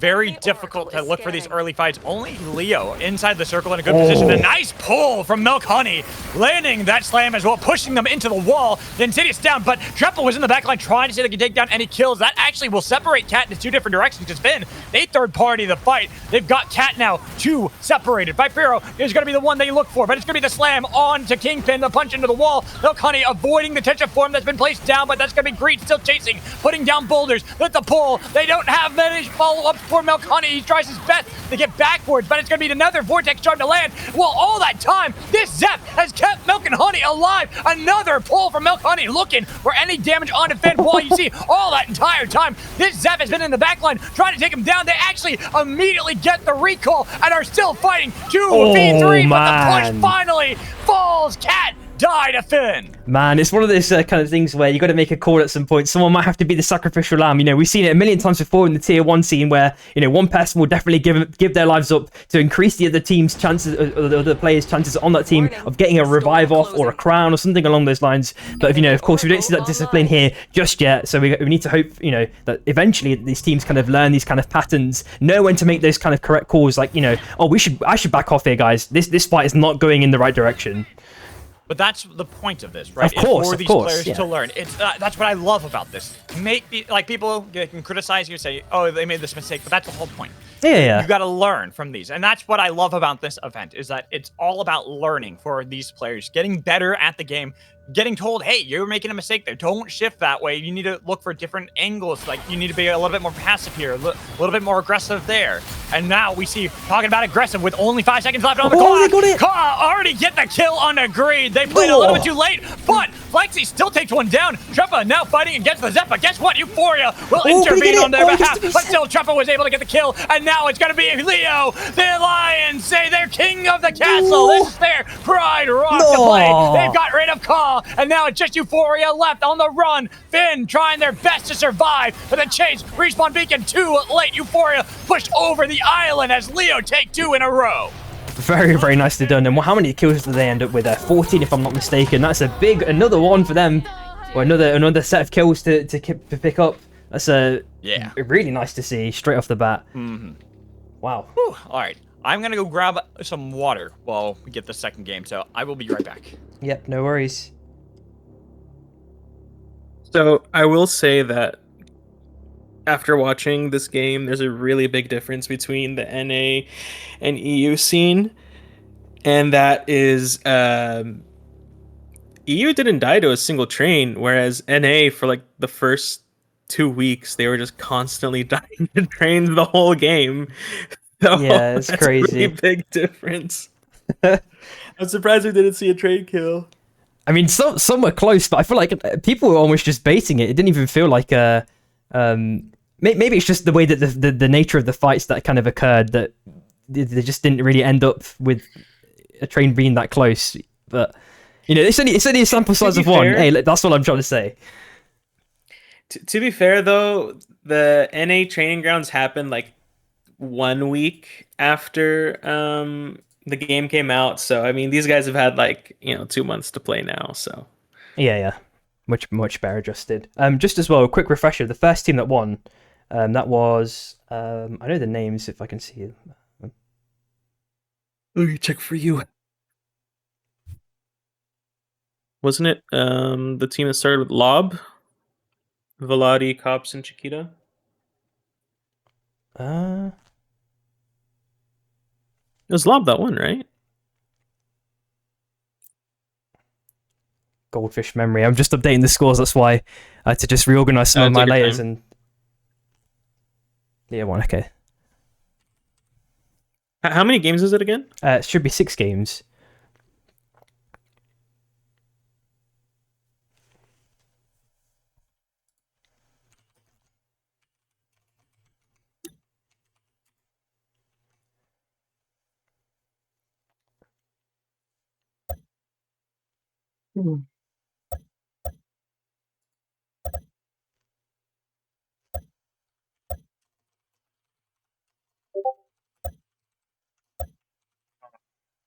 Oh, I did not mute myself while I was stretching. I'm sorry, guys. Okay. No worries. Just writing something in. Thank you to all the 37 viewers that are watching this right now. Appreciate all of you. Also, I did notice a few follows during this. I believe the last person was Sunchies, so the Dirty Dangler. Interesting name.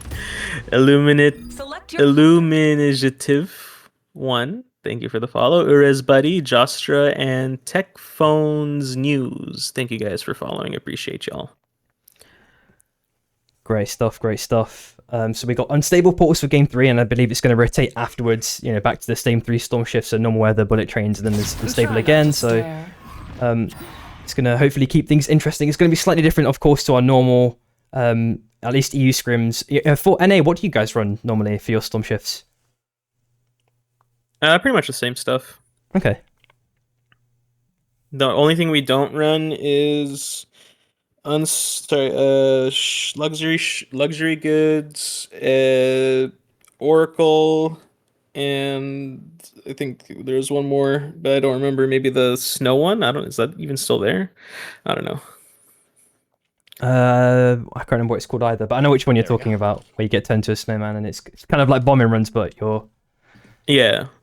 The snow run, yeah. snow run. Yeah, is that what it's called? Snow run? I can't remember anymore. Yeah, it was just called snow run. I've been saying this on the NA streams, but I think we need to. I'm gonna say it on the EU ones now. I really think we need like double storm shifts Incoming. where like they're combined. So like imagine bombing run and the snow one at the same time, or like cross country and bullet trains. Like we need that, guys. We need that. We'll see what I feel TC like- could conjure up. Oh my god. I feel like that would have to be like for special things. It's like you can't do it all the time, and it should be like a Yeah, like once every Whoa. like 5-6 games. yeah, something like that. I think then I'd be okay with it. It has to be like a Otherwise- rare occurrence. Yeah, exactly. You don't want it every game because then it defeats the purpose of it and kind of makes it seem less unique. Alrighty, magical. We are into game 3. We are seeing. Are we seeing any kind of consistent drop patterns, or do you reckon we're seeing teams team's kind of experimenting here at least at the start. Not sure if we can establish any patterns just yet, but No, the only one that I kind of think we see a little bit of a consistency for are like Pat and Burr. yeah. Oh, not hot drop. Well, kind of hot dropping. They go where the golds are, especially early. They're willing to go for these early fights. I feel like that's been the consistency. Like Cat and Burr, they went for Academy last game, fought a little bit early on. Burr were able to win that, but Cat ended up surviving longer than Burr did in the entirety of the game. Here we are seeing a couple of the teams expanding. Like Pan here, this time they are playing into that gold armor vault, trying to see if they can at least contest some of it. They've gotten one for Colo, who's now playing very aggressively on Mercury, putting down the Cinnabar cocktail, but you're caught out. You're a Mercury by yourself. That was an easy target, and we have a Hudson being played here by Burr. Yep, and I think unfortunately Tapelian is AFK, so that's going to be Pan likely outed there, last place. Yeah. That's very unfortunate, all things considered. But yeah, the fight must go, the game must go on in this scenario. Cat and Burr. It looks like Lucas is already on super low HP. Burr is holding his ground for the moment. If he gets a nice Vortex Charm, this could spell, you know, really big danger potentially for Burr. They've got to really try and get a heal or some sort of reset up if possible. They've got the Cat have the armor advantage as well, which makes it, you know, easier for them to keep applying pressure as well with the KP hook. If they get it, you know, that's definitely going to be at least one guaranteed kill. So I think he's going to be attempting that very, very shortly once he gets past these. Yep, there we go. Broken them down. But it looks like Bear are going to be jumping ship here completely. Well, they got what they need. They don't need to stay here. There's 3 gold armors on Cat's side. What, they only got 1? I don't feel like that is a good angle for them to continue fighting anymore. Yeah, exactly. Nice little hook attempt there, but unsuccessful. Chiquita dies to the world at the same time. Not sure what happened there, but maybe it's a disconnect, reconnect angle, something along those lines. It looks like they're slowly wandering across as well. They've picked up 2 Sky Sharks, maybe looking to circle around Bear, just waiting patiently maybe to see if they go past. And the ship has already revealed himself, but... And it looks like Cat have now decided to kind of fully embark onto... Oh, Bear! Spike already magical! Yeah, and now the Sky Shark about to blow, so they grab the other one. Vipero just gonna get out of there. Going through the storm, leaving Milk Honey alone. That gold armor play they had set up for themselves. They were the team who has a nice crash on the other side, but probably just driving by to pick up. Oh no, not even gonna get a chance to that because there's too much of a play here. There's gonna be the pull to try to intervene, but the 2v3, not really a situation you want to be in. And see that there's a Tetra on the other side, but putting up the wall a little bit late. So Cat scurry their way back into the circle and we'll look for a respawn beacon. Yeah, sometimes you can question, you know, is it worth it to kind of lose that gold armor economy because you know the cost to repair is you know it's obviously been reduced a lot, but it still comes into play in terms of overall econ if you lose it. At the same time, Drive is on super low HP. Carlos Magnus sends in with a couple of LMBs, getting him super low, but Gross is there for the reinforcements. He gets Kappa Gods, gets the spike successfully. Oh, Cam waiting there in the mist as well. They're picking already down. It's just one member left out. They're already out in Magical 11th place. Oh, 11th place, HYE. They got caught in the middle of 2 other teams. So unfortunate for them because it looked like initially a good fight out of them. And then all of a sudden, they realized they were surrounded in Underrot with no means of escaping. They are down so early. That's their second early finish. Game 1, they were the first team eliminated here. The only reason they weren't was because we had, unfortunately for Pan, a DC issue. Yeah, of course. And just looking at people's armors and relic pickups, we're seeing Bear looking relatively healthy in respect to armors. They've got some nice items as well, of course. Yeah. Relics. We're seeing an upper cutlass pickup as well. But we'll see if they can actually, you know, string together these kind of potentially unconventional or hard to use relics, especially, you know, because that's definitely potentially one of those kind of shows of potential skill.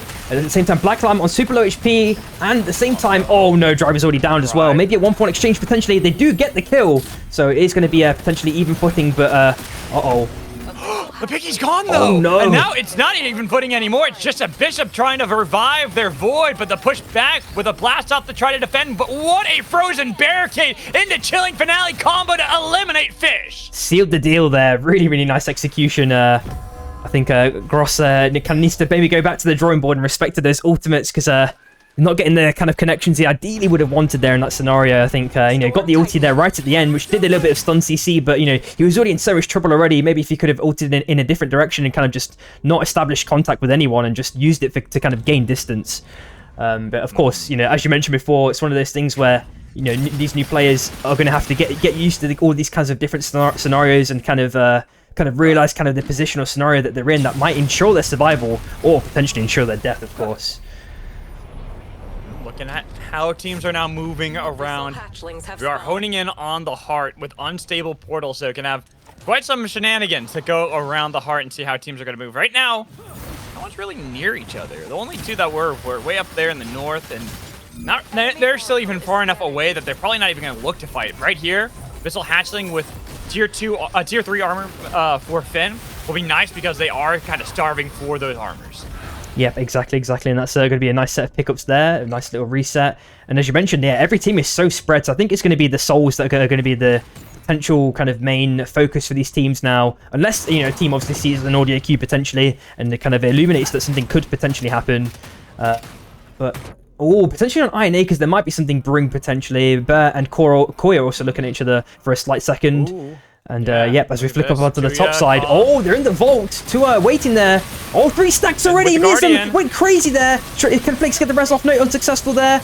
Oh, he's on 90%. Tuya, the last one. Picking up the wisp. Actually might give him another angle to get back into this game. They put down the portal, but it's bugged, it looks like, for Flakes, so he wasn't able to go through it, which means that winning for the losers is down, and now it just Flakes. Flakes does get out of there alive, so might actually be able to... I'm not sure what you can do from here. The train's going the opposite direction that you want to go to.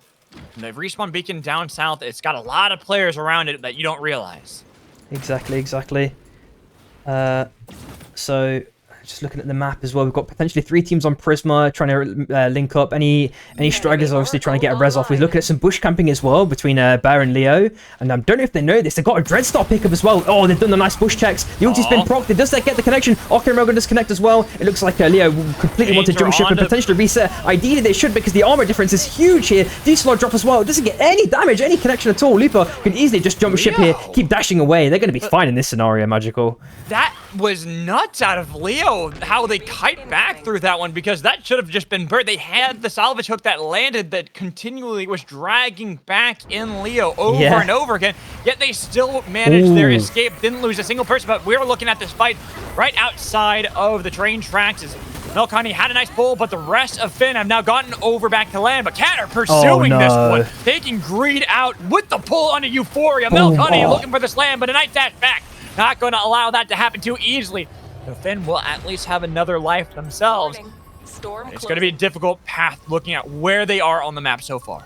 Yep, it's about 20 seconds roughly for the souls. And I know that we've got at least a couple of stragglers now. You know, a lot of people are getting battered here. So res opportunities are definitely... I'd argue they're still kind of open. You know, the train is obviously still one of those potential opportunities. Cam are looking really strong in respect to armors as well. Some nice pickups as well for relics. See, most people take the same sorts of boots whenever possible as well, from what we can see. And economy looks quite varied, but Core are absolutely farming. They're pretty much millionaires in this scenario. Wow.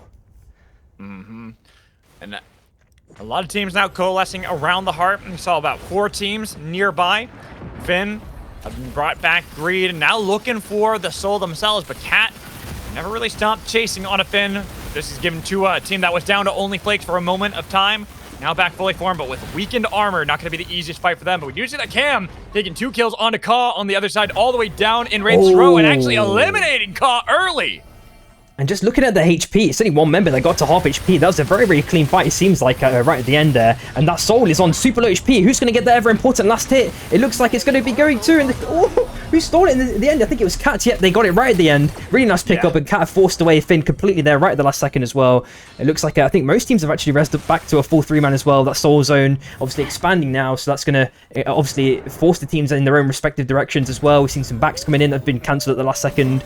And it looks like Cats are, you know, snowballing pretty healthily in this scenario. And just below that, just below the heart, it looks like potentially might be some trouble brewing as well. Some LMB poke and RMB poke from Saros, I'm hearing.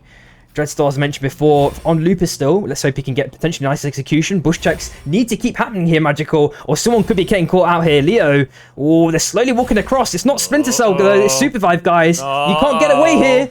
Oh, who's going to get it? Looks like Grabby actually hit onto the rock instead of onto Lamamo. So instead of going for the Grabby Squid to kidnap play, it is going to be Leo getting out of this one alive, healing back Lamamo the best they can, while Cam are just going to grab onto the vault. Yeah, and I don't know, just reading some of these names, like when I read Lamamo, it just reminds me of, like, I don't know, like some IKEA furniture. I don't know why. Does it not give you that feeling? Like, oh, I got a Lamamo table, man. Like, oh, it's so good. Like, you know. it doesn't give me IKEA vibes, but What is it it for you? definitely gives me like it gives me like Greek restaurant vibes. Ooh, okay. Some Yeah. upscale stuff, yeah, man. Yeah. Oh. That's what I'm thinking. But I mean, it is fun. It's always fun seeing like new players, new names that we aren't used to. Yeah, exactly. And seeing then how they perform, like Leo, the fact they've won 2 in a row, huge for this team. But right here, they are kind of playing an uphill battle. They are down in armors, they are down in health. They constantly are getting chipped at anytime they try to move the safer position because they just don't have a good foothold right now. Yeah, and trouble seems to be surrounding them in pretty much every angle. It's going to be hard for them to kind of get a snowball. I think if they get like a clean third party, maybe some armors from that fight, for example, if they've got the correct sort of macro to kind of just, go in for some sort of pincer movement, get the kills, extract out, that's going to be the way that they can, start to capitalize and, really get themselves back in the game. Of course, they're not looking, apart from the armors, they're not actually that weak, but, we know that armors, do affect that effective HP, which that can make a team weaker in a really long extended fight, of course. Dreadstar, as we're seeing as well. Yeah, exactly as I was just about to say, it's the Dreadstar that they have, but they are a little bit weaker on their econ right now. They are a little bit behind. You like that we're getting a good look at a lot of our items, looking at our kicks, our grips, as well as our relics to see how teams are looking. And right now, this is the reason why I'm looking at Leo and know that they are struggling, because if they ever get caught out, right there, they lose that Dreadstar that was giving them kind of that advantage because it was one pick on the looper and now it's gone. Yeah, it's one of those things as well. It's got like a really long cooldown as well, so you've got to be really tactical about its usage. Once it's off cooldown, sometimes it might be better to just swap to a different relic if there's one at your feet. At the same time, the Marmot, unfortunately, I don't know if he just didn't want to glide in that scenario to avoid getting spiked, but or maybe the spacebar stopped working. Hey, you never know. We're looking at a lot of teams on the left-hand side too. Ranta's still alive as well. That's like on that Ghost, maybe looking for some sort of res opportunity, but reses are looking slim on this north side, Magical. Kind of looking at where teams are. A nice recall there. Unstable portals going to give Finn a better angle on the circle, get themselves within. And kind of strange to see where this circle is going, just right between Underground, Wraith's Row, and the Heart and Prisma Falls. So giving us this a lot of land to work with when it comes to our train tracks, but unfortunately not bullet train. So I'm curious. Wait, is that one of the unstable portals that goes right onto the tracks? It could be. It is. So there might be a surprise death angle, but it's not going to be bullet trains, if I'm not mistaken, right? Yeah, so it's just normal and stable. So if someone does die to that train, that's going to be a surprise. At the same time, Flakes actually does take down Ranta, 7th place there. Unfortunate, but the fight's not stopping. Ori getting potentially super caught out here by Cat. A little bit of LMB poke or RMB poke there from the Saurus right at the end. But Mukuni tries a little bit of an ambitious hook through the portal. That was really nice if he got that one. Ori's getting rested at the last second. The Wisp made it through or something along those lines.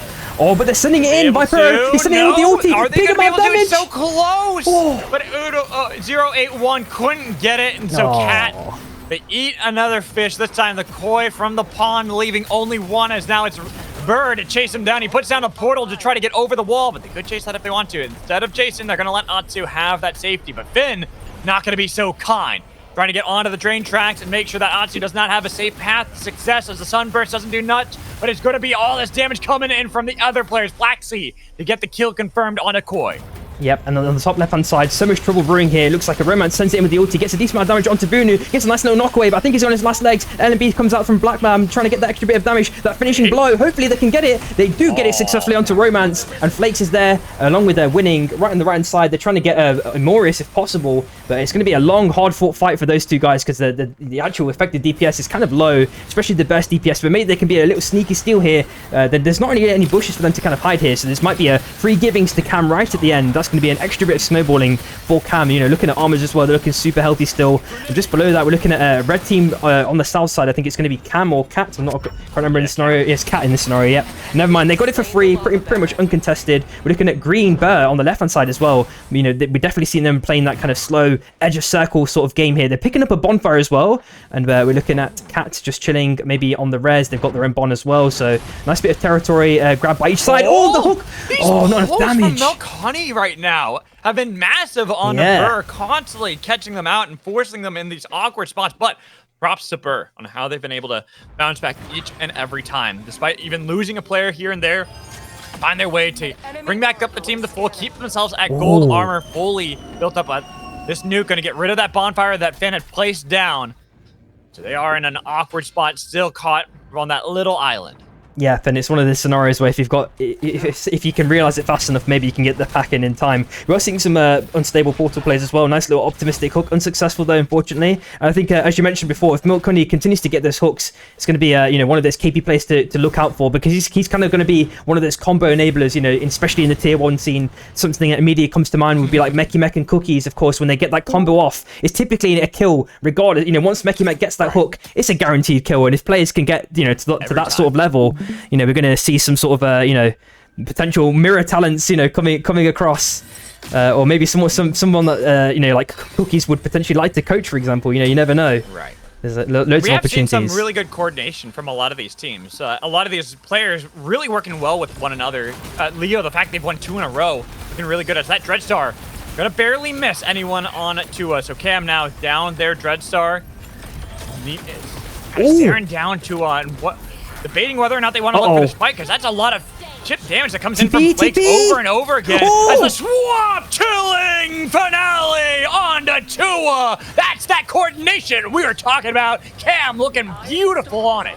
Yeah, and of course they're just listening to the stream. Of when I made that criticism, they're like, "Yep, we'll fix that for the next game." And of course they did it perfectly. Black Nam, really nicely done there. TP's away at the last second. Hopefully he can make it out of this one. But Milk Honey, he's got the stun down. Oh, and then he got he really nearly got that crazy hook there as well. And Param getting massive damage onto Kaiser. The wings have been popped, but unfortunately it's not enough space to create there. At the same time, Flakes is trying a little bit of R&Bs. Vunu on his last legs as well as the last member of Cam. He's into burst territory now. This might be spelling the end here for Cam. Nice little cram pickup. Can he make it out of here though? He's trying to 80 strip as much as possible. Found a little sliver of space between those walls at the last second, and he's going to make it out there. Nicely done. Will make it out, but can he get the crown to proc is going to be the big thing. Bring back in the team after that huge play from Cam, but it didn't eliminate any team. Twister alive, and now the fight. Burr taking advantage. Gree taking low. Tetraform plop. They're not going to get anything to work for Finn. It's going to be all Burr with the second win. Trying to push him away from the Wisp. Might be Flexi who can save the team. Euphoria still in a fight on the other side against Jewel. And not looking too good when you go into the storm. So it is going to be down 1 player. So Burr taking full advantage of that fight, while Cam still have themselves a crown, and it's going to be, I think, a 1v1 here. It is a 1v1. Both of these players are down to the last player, so if they can get this kill, it's going to be huge. Bruno is going to be the one forced off with the portal away. Lone Island for Cam, but spotted out by the bonfire, while Flakes, we do see that Cam does lose Bunu. Off screen, Flakes chased down by Cat. Looking to eliminate one more team. They got it. To intervene and eliminate Tua. Yep, and we're just looking at 3 teams left, Magical. On the right side, it's just 1 member left. It's just Flaxy left for Finn. He did try to get that res off with the ulti just before, as we saw in that fight, but was unsuccessful. But he still managed to make it out there. So, if another crown spawns at his feet, potentially, we've seen it many times before. Maybe he gets lucky and maybe can capitalize on the chaos that spawns between Cat and Burr here. Waiting in the bush just patiently. Hopefully he gets the opportunity. And then just as I said that, there goes the crown. It's spawned right in the center of that new circle. So we're seeing if they can capitalize on that. Great location here for Finn. If you can get up there pretty easily, there was that crown that's a couple crowns that are outside. Now you got to take advantage. You have to hear the fighting going and go for the immediate pull. That is it. There we go. See on the mini map that he's already moving to look for the crown. There we go. He can intervene, can bring back up the team, but now it's going to be the missed pull coming in from Milk Honey, as there's a lot of damage that is being pelted by Matt III. Keeping Cat at bay. Another rock wave from Lucas as they look for the boulders to hit anybody on a Cap. But all this time, Flaxy has been in the north, has got the crown, but the pull saying, hell no! You're not getting that. What an E-plat from Flaxy, but it does not matter. You're chased down. Another E-plat placed down, missing the blast off, going right through everybody, through the storm, trying to go over the heads. Flaxy still alive with a minute left on the clock, but Milk Honey wants to take down Finn, continuing to chase, but Flaxy threading the needle every time. Needs to take advantage. Can Burr save the life of Finn? Salvage hook missing, but not the vortex short. It's finally Cat taking him down. They get the team revived, but at what cost? You chased for so damn long that Burr have now taken full control over the heart as they pump out this damage onto Cat, back onto the beacon as they try to get anything, but they are only left with Milk Honey alive. Barbed wires plays, and a volcanic crusher victory for Burr. Super clean game. That's 13 kills to finish that one for Burr. And I feel like Shroom has like a hidden twin brother or something along those lines that we didn't know about, or maybe it's someone related to GPA. We've got all these tier 1 Zeph legends, and I feel like some of that energy or power, special mystical energy, is just rubbed off onto Flaxy there with that last play that we just saw there. Insanity. Yeah, wild from Flaxy on that one to survive for so long. But sadly, despite all those heroics, it wasn't enough to get them past third place. So, hey, we'll get the third place, but our winner is Burr, a team that we kind of talked about in game one, where they were looking really strong. Then just at the late game stretch, that it was the struggle up against Leo. Then in game two, a fairly early elimination. I think they got 7th place. But here with Leo getting knocked out, looking really strong, like our other strong team of the training ground so far. Exactly.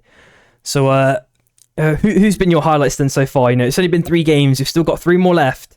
But you know, who do you think are the characters to kind of look out for? The main kind of draws that we're seeing, at least, you know, for the moment. So I personally like Looper is definitely going to be a big one. I feel like Looper has been looking really good. Milk Honey is another one. Yeah. It's funny with 2 Kingpin players right there. But then Flaxy with that amazing performance in that game. Lucas has been looking really good for Burr. I think Atsu is another player that we kind of have to look at. Koi have been struggling, but Atsu's been looking really good.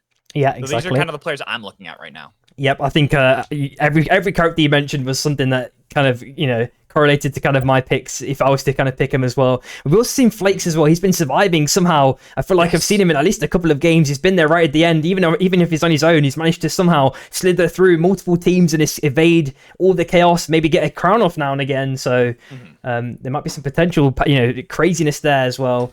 And of course, you know, as all these teams, you know, start forming their synergies and their chemistry, you know, there might be other characters that become kind of big players as well as things continue to evolve. All right, so I'm going to take a quick break for a second. I got to go get some ibuprofen. My head's starting to hurt for some reason. So I'll Yeah, be back no worries, in about dude. 5 minutes. No worries. Awesome stuff, guys.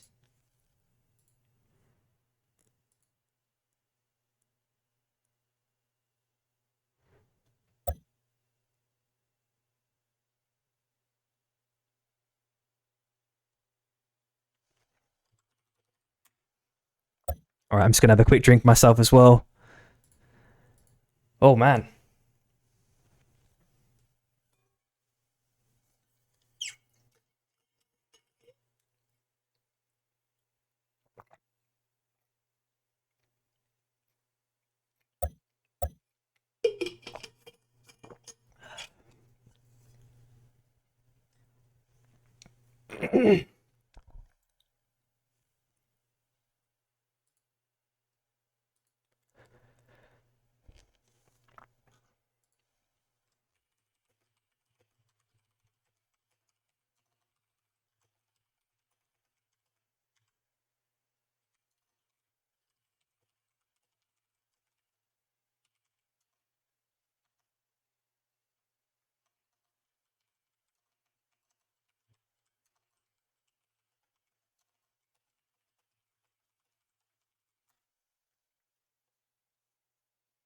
Alrighty, welcome back, everyone. We've probably still got a couple of minutes left before we are good to go. And yeah, I know that there's been some testing going on here and there for some of the new features. They look pretty cool. I'm happy that TC have started to take more of a kind of forward-thinking approach in respect to kind of getting things you know, in the players' hands a lot quicker. So I'm thankful for that. That's something that's been a bit troubling in the past, but you know, we're looks like they're working through that now, which is good. What else has been happening, man? How's everyone, you know, in the chats? How's everyone else's days doing? I'm hoping everyone's good. It's the weekend, of course, so hopefully everyone gets a little bit of a chance to chill. Or maybe you've got house chores to do. You know, there's a myriad of things people could be doing. You know, myself, I've got, you know, it's my mum's birthday tomorrow, so I'm not going to be doing cast. It's going to be Zikrik, in fact, doing the cast tomorrow. But so I've just been doing a load of birthday prep, trying to make sure my mum has the most awesome birthday ever. So, you know, of course, make sure you cherish your loved ones. You know, nice little positive message I like to get out there, man.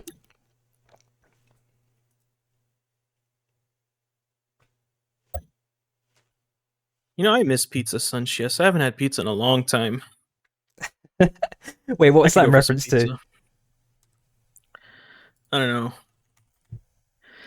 Just I don't know. I guess Sunchias just Just having pizza. I don't know if that's like a meme or something, but I have no idea, but cool.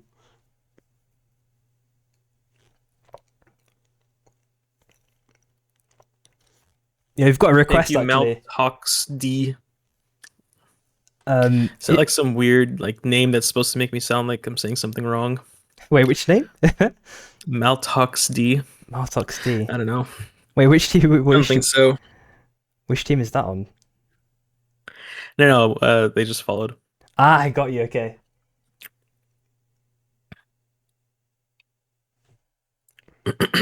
Did Magical dip for a bit? Yeah, he should be back hopefully in a couple of minutes. I think he was taking a little quick break. My favorite pizza is classic pepperoni pizza.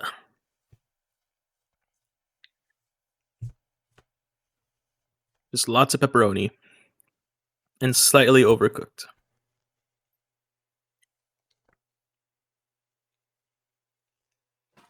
Don't Where's forget to Zikrik? set up, Wasn't he supposed to show up today? He should be tomorrow. covering tomorrow. Yeah. No. Yeah, he's tomorrow. Yeah, you can put it ready in Luna if you'd like. I think his magical spell. I already said I'm ready. Oh, okay, no worries. So don't forget for you guys to do the stream together. Oh We yeah. should do the stream Yes. together right now. Let's do it right now. Send me the. And then oh my brain. I had to take some ibuprofen. My head was starting to hurt. What was I gonna say? Oh, and we're swapping teams, right? People are moving around. I guess so. Yeah, I think that's the format is to swap players around and have them play with a new team to see how they perform. Samir, did you send it or? Yeah, I'm just am I sorting gonna out right send now. it? Just 1 second. If you've already got the GUI open, See who does it first? If I can find you. I'll just paste my thingy URL 1 second. You're streaming on Twitch, right? Yeah. What's your Twitch name? Should be just be SynthDMB. I'll just type okay. it. That's why I couldn't find it. Select your hunter. Also, by the way, my favorite pizza is barbecue chicken. It's a good one. I feel like when I'm super hungry, that one goes crazy. Like that's the one you can does. just demolish it, man. Try not to. But I think if I'm like medium hungry, like it's just like a normal meal, I think pepperoni fits better. It just depends. It says waiting for hosts, so just waiting for you. Do I have to click anything else? I press accept, but maybe this make does sure it? make sure you're in the thing and that you not just accept it, but you have the shared chat on. Yeah, I've done the shared chat. You are the drop Now it says leader. getting ready for you, Luna. I don't have any choices. Hold on, let me see. Do I have to start the stream and then set up mine? Is that what we gotta do? I'm not seeing anything. Send it again. Sure. 1 second. If it doesn't work, I'll start up the stream and I'll do the stream together for us. Because it won't let me do it unless I'm streaming.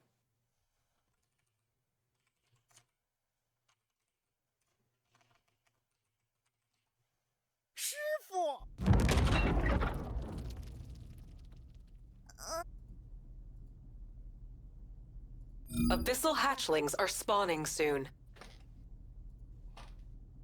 While you guys figure that out, I'll talk us through the game. Yeah, sure. So here we go, loading up. Teams have been swapped around, so that anyone that is confused knows what is going on. Here for the EU Moonlit Battlegrounds training grounds. As we see two teams dropping over at Skyrats. Gonna be Lob and Fish. And now that we've swapped the team, strategy is gonna be a little bit different. Probably we'll see a little bit of unique identities now for some of our teams. Either swapping up what they're playing or having a very chaotic style like we're already seeing here from Fish and Lob. Both fighting early. I drive. Trying to get back to Island, but we see that it was Lapiggy onto the Sky Shark. Narrowly avoided getting knocked. Yep, and a nice little car escape right at the last second. A lot of teams are pretty healthily dispersed aside from that, but Cold Fan Keep is definitely going to be going to Lob there right at the end, so that's going to be a big money boon for them. At the same time, Pan are also rotating around trying to farm mobs when possible. A little bit under level potentially compared to the average, but that can be solved with just one mob camp, of course, with it being early game. And just looking at the souls as well for the day one. So look at, oh, never mind, a big hook there. Nice little dunk as well. Oh, that is Brahman already down. Honey. Yep, potentially big trouble here. Topilian actually on the oath now. Oh, he's been spiked. Yeah, I was about to say, this is actually going to go hard, this new Leo team, because you have Trepa, one of these kind of aggressive, crazy shivs that we saw from before. Now with Milk Honey, who's been amazing on Kingpin. Now swapping up no longer with Burr, instead with Leo. So we can expect to see Leo actually be one of our favorites again after winning 2 the first time around. Now you're in a very strong spot, already taking down Brahman. Getting early kills for Leo.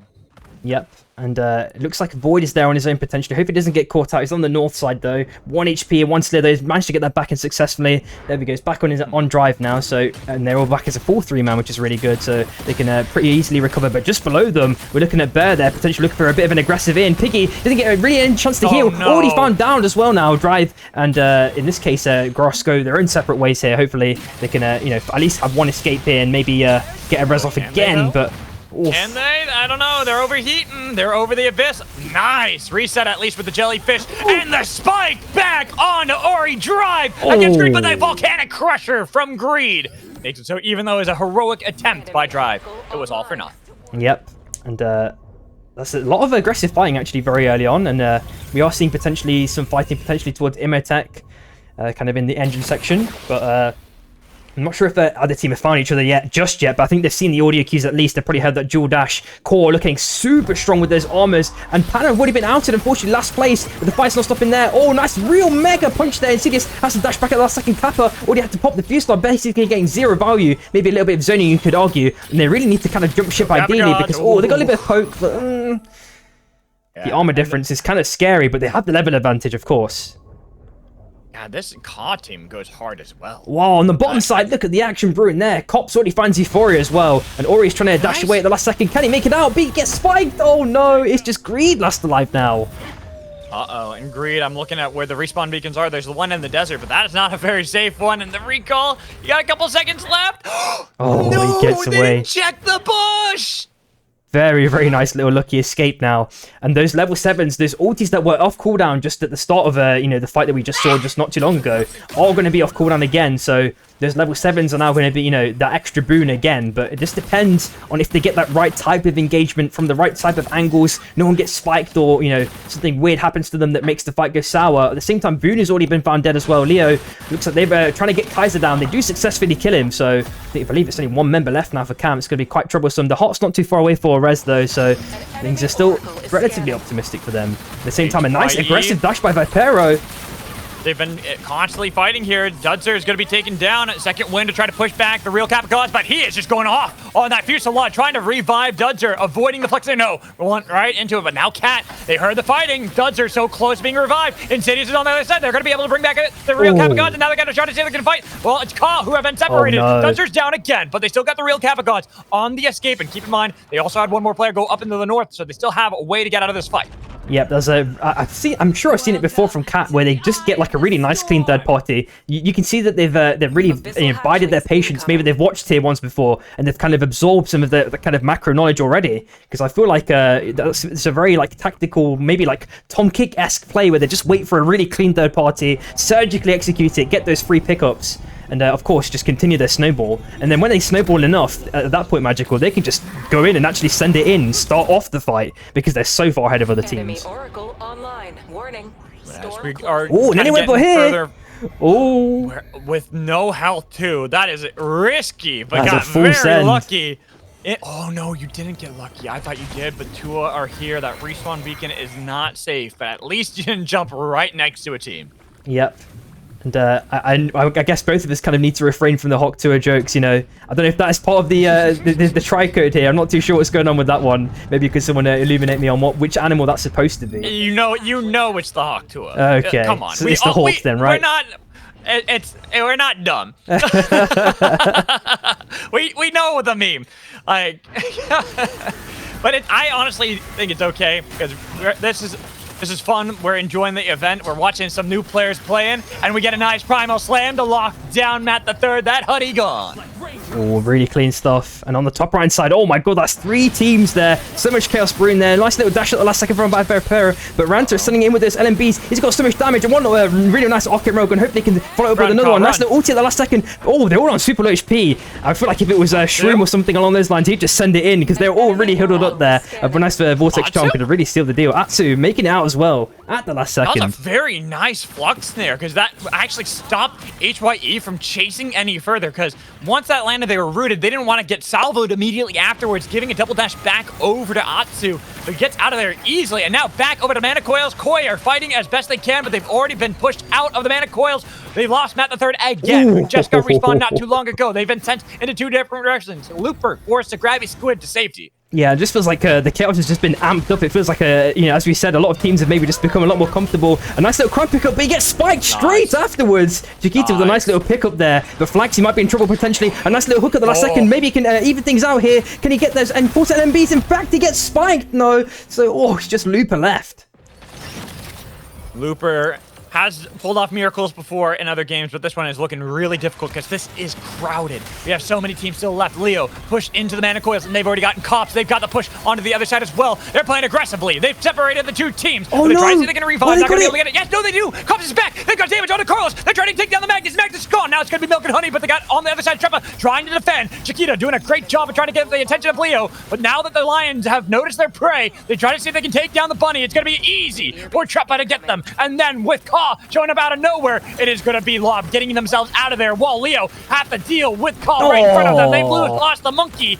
The salvo was just used defensively to make sure they got the kill. While the rest of Leo, they're going to have to finally leave their Pride lands. Yeah, and we're looking at the soul spawning in about 40 seconds, so we're going to need to see, if any teams are looking really strong, can they continue their snowball? We're looking at auto repair kind of in the center of the circle, and I think there's another one on the top left as well. I didn't get a chance to really see that one. Ori in the Sky Shock as well, last alive. Hopefully he can find a res. There is one relatively close to him, and he should be pretty safe to get that one off for free. At the same time, Milk Honey with no armor left, so he's looking for some sort of repair, some sort of stabilization, ideally, to get himself really fully back in the game. But Leo not looking too bad overall, to be honest.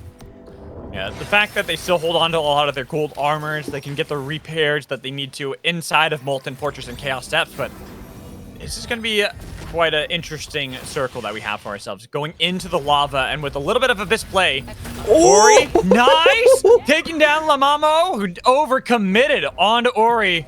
Should be able to get that respawn beacon. No! Denied with the slam dunk alley-oop onto Greed. That poor little rat gonna be sent sailing down below in the breach. Oh, and a nice little stun combo with the ulti as well with Piggy. He's caught 2 in fact. No! What a play! Nice use of Singularity to send Milk Honey on the run, giving more attention and more power over to Fish, who can now grab all of that gold off of the death boxes. But we do see a team finally eliminated. Tua eliminated off screen.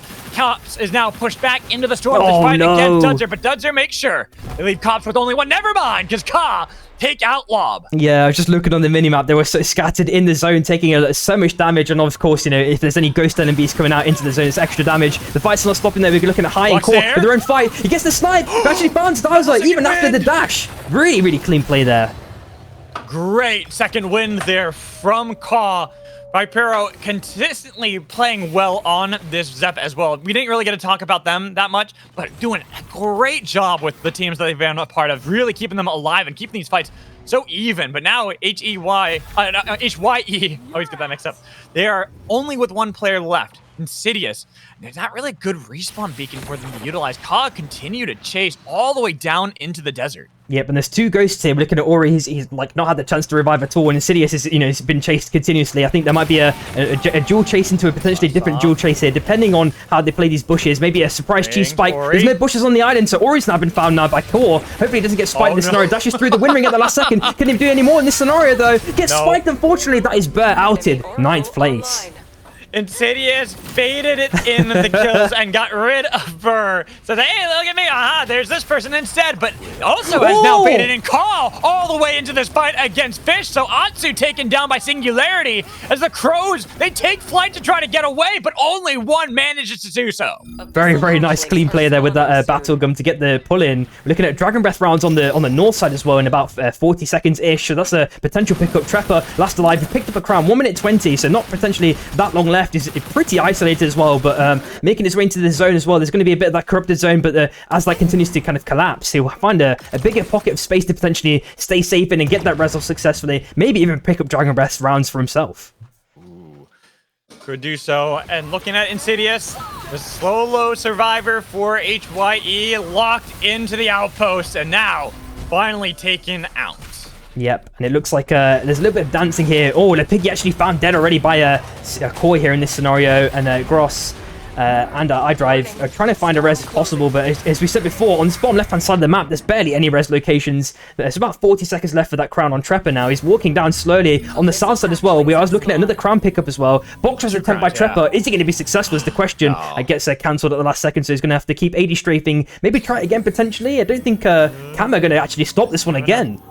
50%. Yeah, they're not going to. They actually bailed off of that one. So at least gets one player back on their feet. Melkani, broken armor, little health, and now Fenerome by themselves. And an easy spike in to blast off to try to get away. But Treppa actually played up for Leo. And that gave enough time for Ka to actually escape. Fenerome is still alive, and can they actually get out of this one while Cam trying to pounce on a Cat, but unfortunately a little bit dysynergy on that one. So Black Lamb accidentally taking back Kaiser instead of taking him forward, and now they have to deal with Leo up to the north who have been fully formed, but Cat are still here. They never left. That's a lot of damage onto Carlos. They can see if they can get the pick onto the other side. They find it. It's going to be Cat that take it. No, Cam got it onto Vunu, but then there's going to be Cat chasing down onto Melkani, who takes the geyser right over their heads. They have been separated. Leo don't want any part of this as the Fusillade pumps out the damage. They've got the nuke about to drop. Cam are now scattered to the winds. Only Vunu's alive, and he's got to go down south for the winter. Yep, Cat have capitalized on that fight, the chaos, everything. They picked up kills, money, everything basically. They're stacked on resources, I feel, which is really healthy. 30 seconds left roughly for Fish, so hopefully they can get it off, but they're on an island outside of Circle Magical. We're looking at Leo kind of cycling around as well, and any kind of opportunity they can get, maybe to try and recover their last teammate as well themselves. Core, they've just come back as a full 3-man as well, so it looks like Leo are just trying to find any sort of pocket of space. Hopefully they can do that one successfully. Vunu, we are just looking at on the south side. Are they going down? They're circling back towards him? It might be the case here, Magical. Uh-oh. Did they know that Vunu was there? I'm not sure. I think they thought Vunu went all into the other side. But no, they haven't spotted him yet, so they could get off no fuel anymore. Oh, he has to circle around. But there's another team on the left-hand side as well. Leo have to be careful themselves here. I think Vunu heard the gliders coming in from, I believe, Ka. Yeah, it was Ka. Yeah. Vunu actually making a really good read on that play to be able to go up north instead. Exactly. And how long is it left? There's about 30 seconds left, I think, on Imorius. It looks like Cat have first dibs on this one. Armor's looking super healthy. They've got some vision aids out as well for extra bit of coverage as well. On the top side, looks like Fish have a kind of high ground against Finn. They're chilling in their bush, but I'm pretty sure this is kind of an obvious pickup. So I'm wondering if the Piggies might try some tech there to try and hook someone and get an ulti. Big Fusillade pop here as well by the Shiv, but he gets a counter dunk by Leo. Very nicely done. Carlos Magnus on his last legs. Pops the ulti. There's not much left in the tank though. Gets the hook back. Is there? There might be, because right now they're breaking the ankles of Cat and Leo, the bigger cat in this fight. Leave only Ranter as Treppa plays up Ghost v Ghost, but it doesn't matter if you got that red armor or not. It's not exotic enough to stop the Lions from being able to take up the kills, but that is going to be Koi jumping onto Melkani. They've already gotten rid of Treppa, and they are actually the ones that be able to beat the Lions. They want to be the kings of this land, while a pull from Melkani, but not enough damage to be able to get that dunk for free on to Matt the Third. Instead, it's going to be Melkani who finds his new early grave. That was a really nice little play there, but I think they just bit off slightly more than they can chew. They had to have a bit of a cleaner engage there to stay that long in an extended fight as well, at the same time. Looking at Finn, they're trying to find Bruno if possible. They're going to check this bush. Looks like he's going to make his way out of this one unscathed, but Lucas doesn't check it. He gets away with it. I can't believe it, Magical. God. Oh, man. Gotta check the bushes, guys. Got to check the bushes, because now, Bruno, there are 2 crowns nearby, and there is a decent amount of abyss for us to play with. So can grab that one and wait for the other fights to happen and then get into the circle. Exactly. So, I mean, you could have tried the red chest tech where you kind of stand on the red chest because that will TP you if you're on it when it teleports. But it is a little bit buggy, of course. I'm not sure if any of the players know that one, but obviously it's a super RNG. It's like it anywhere but here, basically, right? So you kind of don't really want to be doing that. But it would have been fun to see. At the same time, I think he's going to get found out here by Core. Surely he does. There we go. Dashes to the left-hand side, but I don't think he's got anything left in the tank. Tries a little RNB. No. Gets punched into the wall. So much damage coming in. The snipe seals the deal. And that is a nice second win. Yep. So 4 teams now left for us. As we have Fish still kind of in this great position. Ka, they've been doing a great job too. Remember, they were down to only Panorome for a little bit of time, and now everyone back. Gold armors too. Singularity though to lock them down. Second win. Is it enough to stop the damage? No, Singularity it's will not top enough. Bishop. But they have Zeph with the win to take him back over to safety. Atsu trying to play defensively, but the blast off to get him off the win. No, it doesn't actually stop them. They're able to get Panorome back onto their feet. So Cobb, despite getting caught out by the Singularity, they're still fully formed. Yep. Oh, and Koya now looking to apply a little bit of pressure. The hook just narrowly misses by Looper. It looks like they might have a potential opportunity moment to collapse on Core here. Core have to realize this quickly and potentially maybe circle down or circle around potentially, because if they stay there too much longer, the pressure's going to be applied from basically the zone and Fish and Koi, and that's going to make things potentially troublesome. But that circle's not closed in just yet, so they're going to be okay. Gross is making his way down, just maybe checking, seeing what's going on. But Core have maintain the armors, and it looks like Fish are just going to stay up with this kind of bush strategy. I think one thing that Fish maybe need to execute slightly better there is once they got that first pick, they could not let the Zeph get that tornado and get the Wisp back. They kind of ideally need to capitalize a little bit faster on the picks that they actually find, Of course, there's going to be cooldowns that you have to factor into that. That makes things a little bit more difficult, but we are seeing an avalanche already being dropped as well. Fish are making their way up to the north side, but it's going to be into Koi's domain. Uh-oh. Fish versus another Fish, but it seems that both of them will swim in opposite directions because Koi decided to go up north back to their base camp, actually to cap that base camp instead of actually looking for the fight against Fish. But with how the circle is looking, that's a really good base camp cap. Yeah, exactly. I think it feels like almost everything could be a Fish here, or something's Fish correlated. You've got Finn. But I think Finn's got to be Dolphin, though, right? Dolphin, but then Koi's Coyote, right? Oh, maybe. Because Koi is spelled No, Koi. Yeah, that's true. You're right. Maybe it is Coyote. I don't know. I don't know. I didn't get a chance to see what the teams are. I just like Koi because when you say it, it's Koi Fish Pond. There we go. But F8 session. Oh, the hook! They get the hook and disconnect. Oh, Nice. He dashes the stone. Looper, this is why we were looking at Looper as a big player, wasn't it? He was great on that, and they got the salvage hook to destroy Drive with LePiggy waiting. Do they have Singularity? Do they want to pop it this early, especially if they don't have the damage? Pull narrowly missing from Looper. Had it landed on the LePiggy, could have been doom for Fish, but they have stayed on the other side of these spike walls for a long time. Barbed wires forcing their hand, though. They have to go somewhere. Flaxy pushing back LePiggy out into the storm, but with the Singularity missing, and same with the Unstable Anomaly, then with the Grabby Squid from Looper to try to take out Gross. Gross is now into the storm with no escape. LePiggy down 2. Matt the third claims credit. And that box is, it feels like we're playing a game of Peak or something along those lines. The box is just on the mountain. What can they do? They can't pick up the goodies. So unfortunately, they got like a Robbie Raccoon to kind of make it back, bring it back down again. So, I mean, they're already pretty stacked here, to be honest, anyway. So I don't think they're hurting for money or anything along those lines too much. At the same time, it looks like Core, they have high ground here. Finn on the left-hand side as well. Almost looking relatively even. Obviously, Core are in the lead, though, I would argue. If we could have a quick look at the kills as well for between all these different teams right at the end. Not too high kill points for this one to end it off, though. Engage from Lamomo, but not actually finding it. It's going to be Lucas that tried to go over the hedge with the Volcanic Crusher. Second win denies the entry from Ka and makes it so that Koi can have the pick on the other side with a Slug Wave to take down Panorome.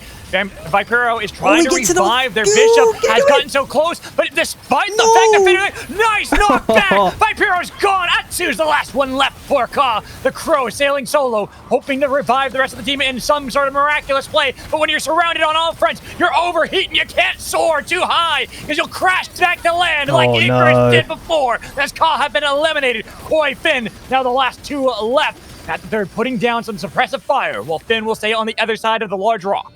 Yep, and now it's just going to be kind of those mental games. How are they going to play around the circle? Is there going to be any sort of weird plays there? It looks like 081 has been potentially zoned out there just temporarily, but ideally they can break these walls down and then think of some sort of option, maybe a pad or something along those lines, because Loop is going to keep continuously hooking on this lower ground, which is going to make things troublesome. They're trying to cover their tracks behind them, but that might potentially even limit their space. They really need to make things not too obvious here. I think a more unconventional play might be the more successful one here, Magical, but we need to see how it unfolds. Storm tightening. If they have a jump pad, that would be probably the easiest one, but I think going down south, they have a large window to actually make that play and get a better angle in the circle. Ooh. But the missed hook from Looper There we will go give again. Finn that opportunity. They have gotten at least a little bit of damage, but it's going to be Looper taking a lot of the attention with the slug wave. Lexi has been spotted out. Double surge from Lamamo, but not actually finding any kills. Koi successfully cutting back. Now they've got another chance to look for this fight a little bit better, but they have been hit by the Vortex Charm at the third. Going to lose that, and same with the salvage hook, while the Volcanic Crusher does not connect onto anybody. That's a lot of damage. The suppressive fire from Matt the third took down Lucas, and now Lamamo tries to surge back, but Looper was already there. They can't save Lucas's life. They're trying to get any Vortex Charm, landing double with Lamamo, then spiked into the ground, only leaving 081 alive. This Zeph cannot escape, as Koi will find game 4. Yep, and Koi end up with 12 kills right at the end there, and that was a pretty nice kill. I liked it again. I think Lamam's done it in previous games where he dashes in, goes for an air blast, tries to maybe potentially isolate one of the kind of trio members right at the end in an end game kind of position. Got a decent amount of damage onto the Zeph, but the problem is, of course, you've used your dash. You've used basically, all of your spice to get the stacks. If you're playing, a stack-oriented character like Jewel, you kind of need to kind of maximize the value on both ends, and instead of just it being the relic only with the air blast, trying to get them into zone to make them take zone damage. So maybe a kind of recalibration of strategy might be more successful in that scenario, but you can try and keep persisting. We've not seen that kind of play before, where you're kind of maybe singling a player out, or maybe taking more of the traditional assassin role that we've seen in other sorts of MOBA games like League, for example. Yeah, I gotta give a lot of credit to Koi on that one as well. Playing very patiently, making sure they just had good control of the land that was beneath them, especially utilizing the Hudson very well. Like, the fact that Finn kind of had that awkward position, a lot of it is due to Hudson being able to put down barbed wires and then having a Kingpin on top of that as well. So very much like how you're able to kind of position in a lot of these, and how Koi kind of got themselves the advantages over Finn. But Finn, there were angles that they could have possibly taken that away from Koi. So I do hope that they look at that game and say, hey, we just made a couple mistakes here, like putting up some of the spike balls and locking themselves out of the circle, kind of forced their hand and gave Koi more ammunition to win. Exactly. So I'm looking forward to these games. I'm liking these little mini strategies that are coming in, the macro plays. We were seeing lots of different avenues where plays could be improving. Well, I'm seeing it straight off the bat. I'm sure you're seeing it as well, Magical. We're each with our own unique perspectives on the game. So once the coaches start coming in a couple of weeks, it's going to be really interesting to see how these players continue to evolve their micro and macro, of course, and maybe become star players. Yeah, exactly. It's like the whole point of this is for a lot of the players to grow, to get better, even get picked up by potential teams. In the future, the more they grow and the better they perform, the more likely some of these teams will say, "Hey, I really like this player. Let's pick him up." Or it's like, say, a team ends up falling apart, which happens in every esport. Then they're like, "Hey, I want to make a new team. I saw this guy before. Let's pick him up and let's make a new team with this guy." Exactly. So game 5. So what was it again? I think this was Bullet Trains again, Magical. Oh, is it? Yep, I think it is. Choo choo. Let's go. So you didn't even get the chance, Betty, I think, at all in there. I didn't. Yeah. So I think we need a redemption arc here. There's no bullet train kills in the last one, so we got to get the bullet train kills this time around. Come on, I believe. Yep. I got a message that when Magical took a break, he was actually crying in the corner there because there was no train kills. So you guys need to actually make his day, please. It's got to happen. More train kills, please. This is mandatory. It is required. All right, so straight off the bat, game 5, we're looking at arms on Scav Bay, but the drop line is not really going to be favoring that sort of idea here. Ever Oracle as well on the cards. We're seeing loads of money drops as well. 2 teams already dropping at Dawn Cap, so that's potentially a fight angle there. But the green team in that scenario is actually going to go down towards the right-hand side, maybe towards Frag in that right at the end. So it looks like Cat are going to be the team up in Dawn Cap. Yep. That Ever Oracle, and that's big. If you're able to get that, that is going to be big for Cat, giving them a lot of information throughout the game. Burr, I think, wanted to contest, but then they realized it's just not worth that much. So they decided instead to try to see if they can farm up out in Frag Isle, maybe even move down to Academy and look for some books. 100%. And if we just have a quick look on the map again. Oh, Slob and Nakam, 3 teams. Already 1 on half HP. Kai's on his last legs. Can he make it out of here? Desperately needs to get the levels and the resets, but Vunu is probably also going to die here as well. Drive is sending it in. He's going to get the level 2. It's super important on the ship. Got the extra dash. He's already found Kaiser as well. Level 3. Snowballing out of control. Black Lime is going to make his way out of there. Maybe pick up a bit of money before trying to look for a res. But the fight's not stopping there, Magical. Chiquita to be taken out as well. So Fish fishing well in this one, baiting in the teams, getting up the kills, and now they're in control of the keep so they can farm for all their days. Yep. A nice little scan there at the last second. Get a bit of extra XP, of course. It's been a nice addition that they've added to the game.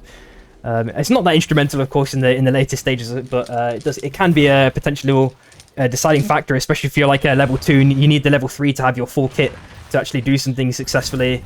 We're looking at Lob as well with a nice little car rotate around, so they're going to be going to some sort of new biome, getting some fresh mob pickups, getting that XP, of course, trying to make sure they're ready for the mid game, of course. Cat have also pretty much farmed the whole of the north side of the biome, got all the goodies, and Leo as well is chilling, not looking too bad.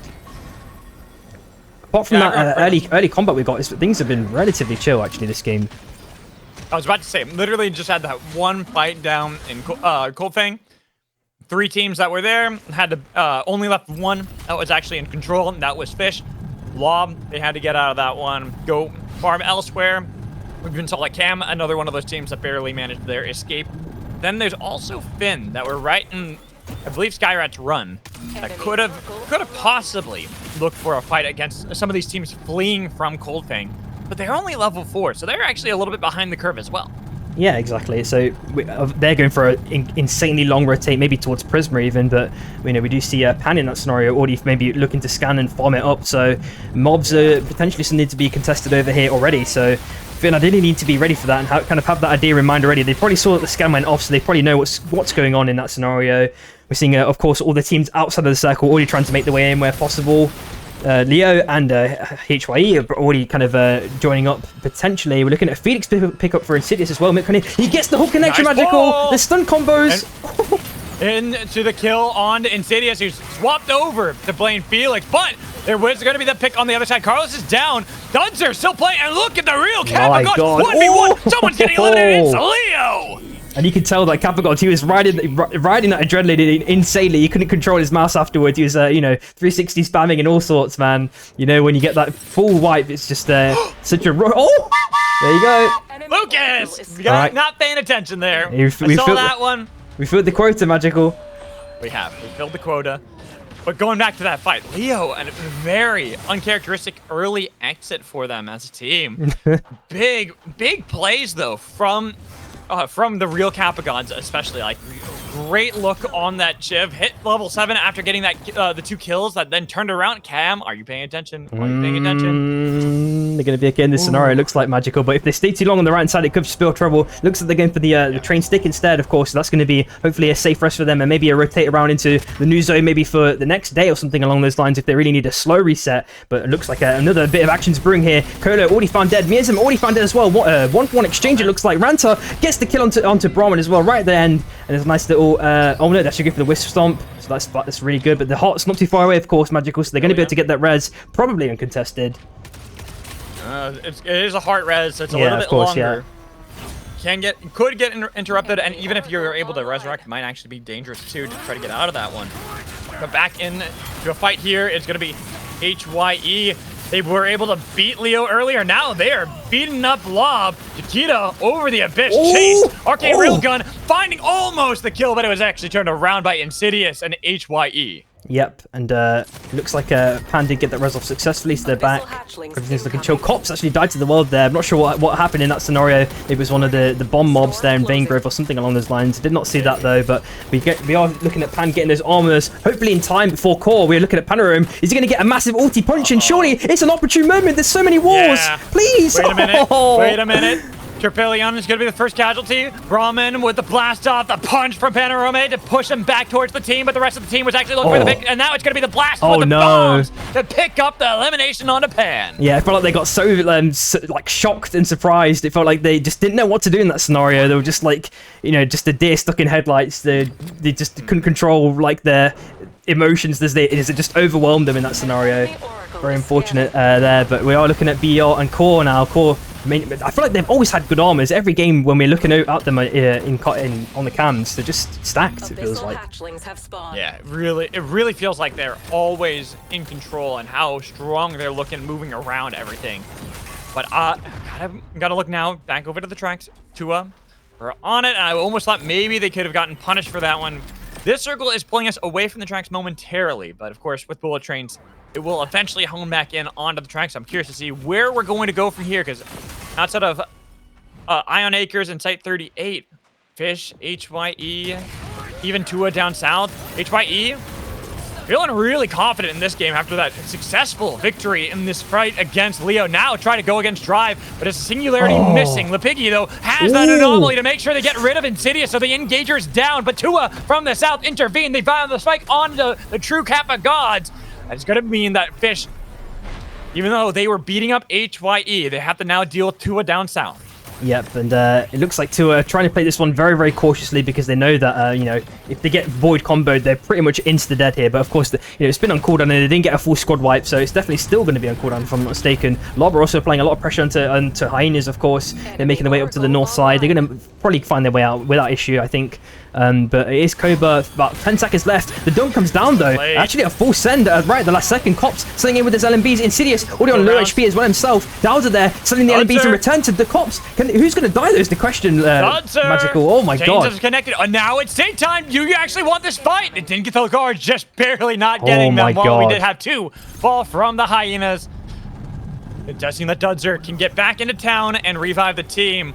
I'm looking at seeing if maybe Lob, do they have any air blasts? Do they have anything that can stop Dudzer from getting this respawn off? Yeah, it doesn't look like anyone's going for that purchase just yet. The train's still coming down. Looks like there was a little bit of a mini scuffle there on Ironicus, but nothing really fully blossomed there. At the same time, Greed, Miasm potentially caught out, but dashes back onto the... oh, never mind. He gets down right at the last second. I was thinking he maybe had a little bit of a chance for a crazy outplay. Maybe if he got one reset there, but unfortunately it wasn't enough. It looks like there's a bit of dancing there going on by Dowdza. Hopefully he can get it off successfully. One aggro. Can Kappa make it out? Dashes to the left-hand side with the dagger. Does make it out successfully without being grounded, so he has definitely got another opportunity at life here, it looks like. When did he get the attention of the guards, though? Was that before he died? Yeah, before he died, I'm pretty sure. Oh, okay, because I was wondering, I'm like, wait, I thought it was barely in time for, like, daybreak so that he actually didn't get any of the attention. But we are seeing a team getting eliminated here as Cam chased down by Finn, so one more team gone. Looking at now where we're moving around. Bane Grove going to be where the circle starts to close into as Chiquita.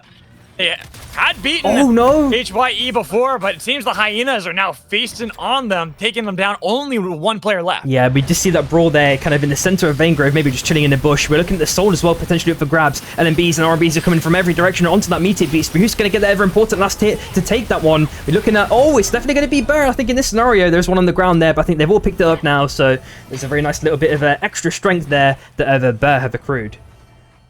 As Koi pushing up from the south, making it a little bit awkward for Burn. That's why they're playing a little bit more defensively, trying to get onto the outskirts of the circle. Don't want to get third-partied. And now that the corrupted zone has started pushing on them, give them a little bit of safety to start pushing up towards Tua. Yep, and a couple of nice Archeum Railgun attempts there onto Romance, unsuccessful though. They're trying to get the chest if possible. Miasm's there, trying to apply a bit of pressure from the right-hand side, so Tua's space is rapidly getting decreased to nothing there. Romance getting absolutely chunked there. Very, very nice little free pickup there by Burr. Burr. I think they might be overcommitting. Yeah. They're going to get surrounded here. Before, they were playing well because they made sure that they did not have their backs to anybody. But now, as they continue to chase onto Tua, they have gotten themselves in a position where they are going to have to fight through everyone possible. But Koi are going to be the team that eliminate Tua, as we have still 4 teams here in Main Grove. Yep, and there's 8 squads left overall, and a potential massive engagement on the south side. It looks like, I'm pretty sure, a fusillade right on the south side there being used, and a little dash to the left-hand side. Lepiggy, it's still a decent amount of HP, but now I think there's nothing left in the tank there for that Shiv. Used a lot of utility there, but wasn't really that successful. Another fight brewing on the right-hand side as well. It looks like Finn applying a decent massive damage onto Flaxy. He made his way with an E-plat there, got a nice little bit of solid ground, applies the ulti down. Who's going to get the kill though? Lamamo actually successful there, killing down Flaxy. Wait, Hyenas. Uh-oh. They know a fight's happening, and can they pick up any kills on the way in? If they hold on to position on that E-plat, but Finn make the right call, they get themselves off of it. But on the other side that we were looking at beforehand, Fish got eliminated by Cat. It was all over in a flash. It was Ranta actually killing 2 there right at the end. Insane pickup. Dowdza trying to fight for his life. Actually gets a nice little knockaway. Hopefully can extend his life a little bit longer there. But 81 gets the ulti, gets the connection. Lamamo there we go, seals the deal. So there's only 2 members on the north side. We're seeing a car probably for a crown pickup there right on the full north side. And aside from that, things settled where down. the rest of the team was for Hyenas, and it does seem that they weren't even nearby to help out Dudzer. Yeah. But Cat, they kind of are separated for a moment, but they got a great snipe. What a there. snipe. Enter playing amazingly on this ghost surge forward from Miasm with a nice spike grenade attempted fusillade, pumping the damage back onto Green. You just got back on your feet. You're back down on the ground as they get the surge away from Ori, going the wrong direction. The damage that is pelted at by Enter to make sure there's only one left. Euphoria by themselves might be able to take away this crown from Hyenas. The real Kappa Gods holding on. A minute left on the clock. Yep, and it might be one of those kind of actions where maybe you try and get a hit onto someone and then try and bait them to get, killed by the train. Oh, it looks like there might be someone who's jumped on in this scenario. Insidious, he's still on at the last second, trying to stick the res. Nope, it gets cancelled. I think he maybe was cancelling someone else then. No, it's Dowdza's still dead. Maybe we could have stuck it. Yeah. He was on it, but it's bullet train. It would probably drag him off really far into the circle, and we're late into the game. Of course. It's risky. It's very risky to actually go for that. I think because they have the crown, they don't have to go for that. But Atsu with a nice salvo to eliminate Burr, but they don't have that anymore with a huge vortex charm from Vipero. Nice play from Ka as they destroy Koi, but Lob, they intervene. They try to get the overkill rounds, another grounded effect, but Atsu is down. Vipero and Panorome try to get out of this fight, but Vapuro getting a lot of damage onto Cops. They get themselves out of dodge. Well, it's going to be Cat that then join in. Lob are chased into 2 different directions. Kita actually should be able to get the revive as the train narrowly missing the 2 of Cat. Yeah, but it's going to be one of those kind of things that, players slowly start to learn is kind of really understanding that body language of third parties. Ranta might be potentially getting caught out here. Hopefully he doesn't lose that red power. That's going to be very potentially bad for them in this scenario. A Spike as well is kind of maybe even this exchange. Mirzum, can he get the ulti onto Kappa Gods? Actually makes his way at the last second, and the Shiv's there with a couple of LMBs, pops the fusillade onto Kappa Gods. Can he do any more damage? He's doing a decent amount. Mirzum's there with the follow-up. Really nice stuff there. Miasm, a huge play, and I saw that. A train kill on the other side, not paying full attention, so Hyena is getting eliminated as well. Really nice stuff. And as I was mentioning before, that other fight sprouted there, it was just, I think, teams get like a really nice engage, as we saw Flaxy with that Vortex Charm with the ulti, and the team follow up straight afterwards. But when that other team came in, they really had to like say, okay, we've got to decide, do we decide to commit to this or jump ship? Because in that scenario, they should have, never mind, they should have quickly jumped ship. I got to let you carry on with this one, Magical. Oh my god. I don't think there's any carrying on for Lob, that's for sure.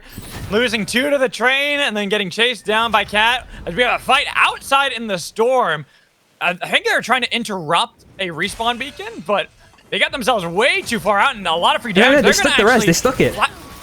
Oh, is that what it was? Yeah. Because now Flaxy barely getting out, and now with a crown, 15 seconds left on the clock. The assist made it so they're now so close to bringing back the team. Ka take flight again, and they push back Looper, and they are back on their feet. Atsu now in charge to chase down Matt the Third. Salvo unleashed, looking for the damage with a nice boomerang flux snare to pick up the kill, but now they put themselves in the fight against Cat. We'll already get rid of Vipero. But Atsu has been able to kite back. Panorome trying to see if they can defend their Krista. Krista needs to get the damage by Hasm. It's going to be difficult for them to deal with, and that's where Cat, they can pounce. Do they want to look for Atsu? No. They've got it. Rancher takes him down, leaving only Panorome, as there is going to be the train that clacks down the track, but not going to connect with anybody. Instead, it's going to be up in the north. That Finn now trying to see if they, too, can intervene. Third party again, and then a train rise in the storm on Bullet Train this late into the game. Do they have enough time to get their players back on it into the circle? They do. No, almost. Panorome doesn't have enough, I think, left in the tank to be able to save all of them. Yeah, there goes one more.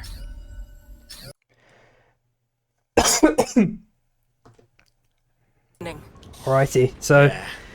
Man, sorry, I just had to cough there for a split second. Yeah, it was a nice attempt there. The Cat are looking, again, super strong with armors. How many kills they picked up? Oh my god, they are absolutely farming again. It was like 17 or something along those lines. Insanity. They've dropped a little cook as well for maybe a little bit more food. They've probably got money in abundance as well. They can play in the zone. They've got loads of options to kind of rotate through, so things are looking mighty healthy for them. But, you know, we've seen insane upsets a million times before, so maybe a surprise spike could change the tides of these last 3 teams.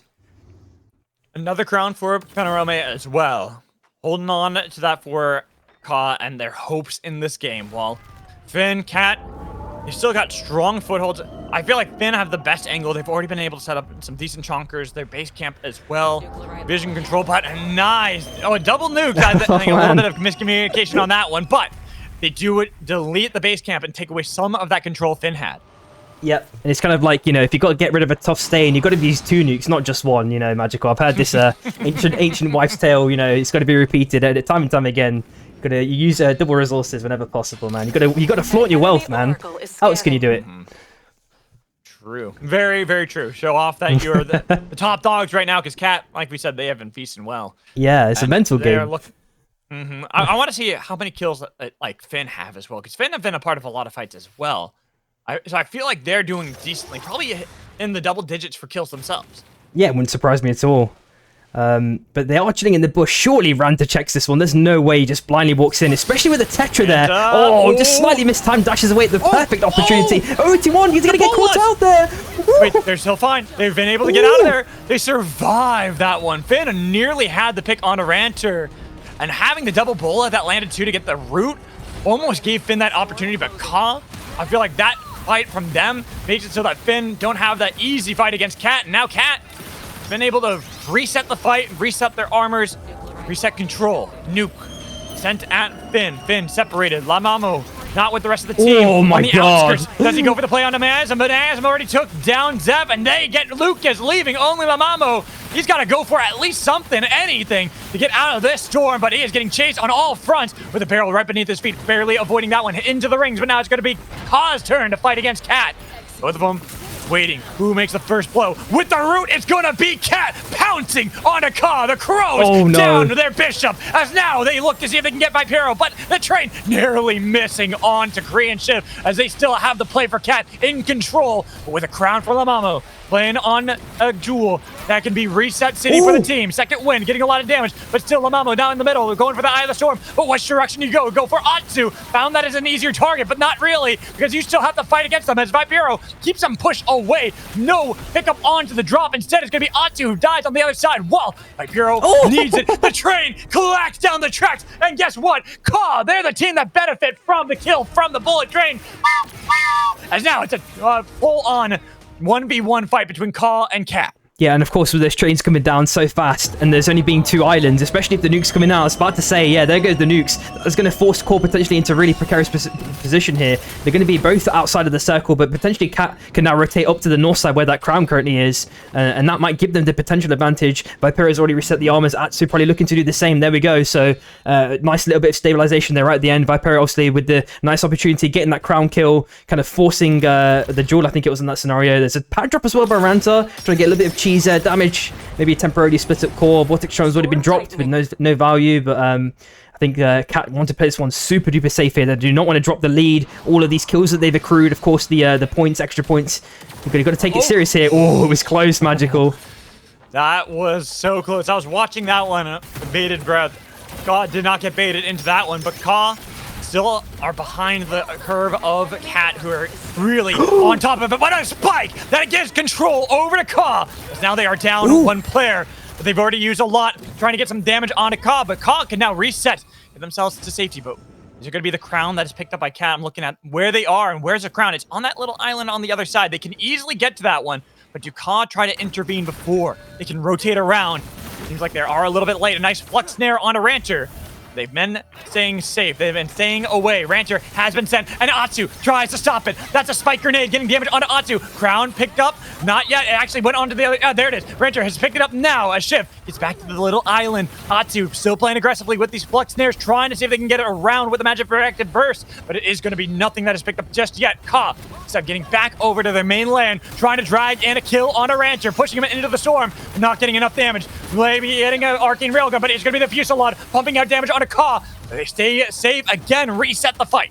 Yeah, health econ is looking really low now. I think Ranter's only got armor repairs, it looks like, because obviously he would have been healing this up to full HP already by now. And we're looking at the zone pool going down to the bottom right side. A big aggressive dash in by Vipero. They've both been split now. It's only 50 seconds. It's the Train going to get the kill.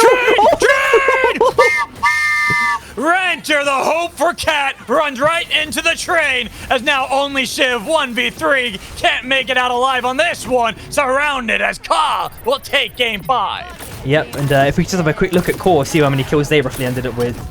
There we go. So it was 14 right at the end, Magical. So it looks like there's always big kill games. I'm really happy to see that you know, whatever team ends up at the end is actually doing a significant amount. It's not just like it's not just big macro players. There are people who are micro oriented, getting those kills in throughout the whole game, and you know, something I'd like to see. You know, I like heavily fight oriented teams like this. So it's good to see. Me too. That's what makes me happy, especially for a lot of these newer players that are trying to like get noticed for, especially season 2. That way they have teams getting prepared. They're more ready for the action that will come soon. And so it makes me really excited to see that they're playing this aggressively. So many of these teams are just looking for these late game fights, which is really nice. They are understanding macro pretty well. Obviously, there's some things they can learn here and there, but so far, I'm very impressed by the talent pool that we're getting displayed today. Yeah, it's really nice stuff. It's definitely beat my expectations, honestly. I was expecting a bit more of a bigger dispersion in respect to skill level, but I feel like the lobby doesn't really feel that unbalanced, to be honest. At least from at least the couple of games we've seen. But you know, once the coaches come in and maybe the secret source is found, you know, secret combination, you know, things can really get amped up. You know what I mean? Mm-hmm. I think so as well. There's definitely a lot that players can learn from a lot of our vet players. Exactly, yeah. Been around for a long time. Like when to look for certain plays, how to look for certain positions. But that's all stuff that you can learn. It's like that's what makes me really happy to see. Like we are still seeing that these players are still performing. So even with maybe being a little bit behind on what the vets have, they're still showing some great skill on display. 100%. Mary. Yeah, what's up? Can you do me a favor and observe this one? I didn't get good sleep last night. I'm like sleeping while I'm observing. So alrighty, yeah, no worries. Just give me a second. And yeah. I have another broadcast tonight, so I want to take a nap. Yeah, just give me a second, just, guys. take the observation, and I'll you just share it on Discord. Yeah, no worries. The call time for that is going to be 2 o'clock. Turn that on. Yes. And then we turn on the game. Just spare me a second, guys. Just need to get this up and running. No problemo. Oh my god, man. Yo! Mr. Pahing, man. Let's go! Oh my god. Insane, dude. I'm so thankful that you did that. Wow. You're amazing, dude. Incredible. Thanks for that, man. Thanks for supporting the community. Thanks for supporting me. I love it, dude. Thank you very much. Holy. Wow. I'm speechless, man. 1 second. Is the game up? Yeah, we get Mr. Pahing. 1 second. Request party invite.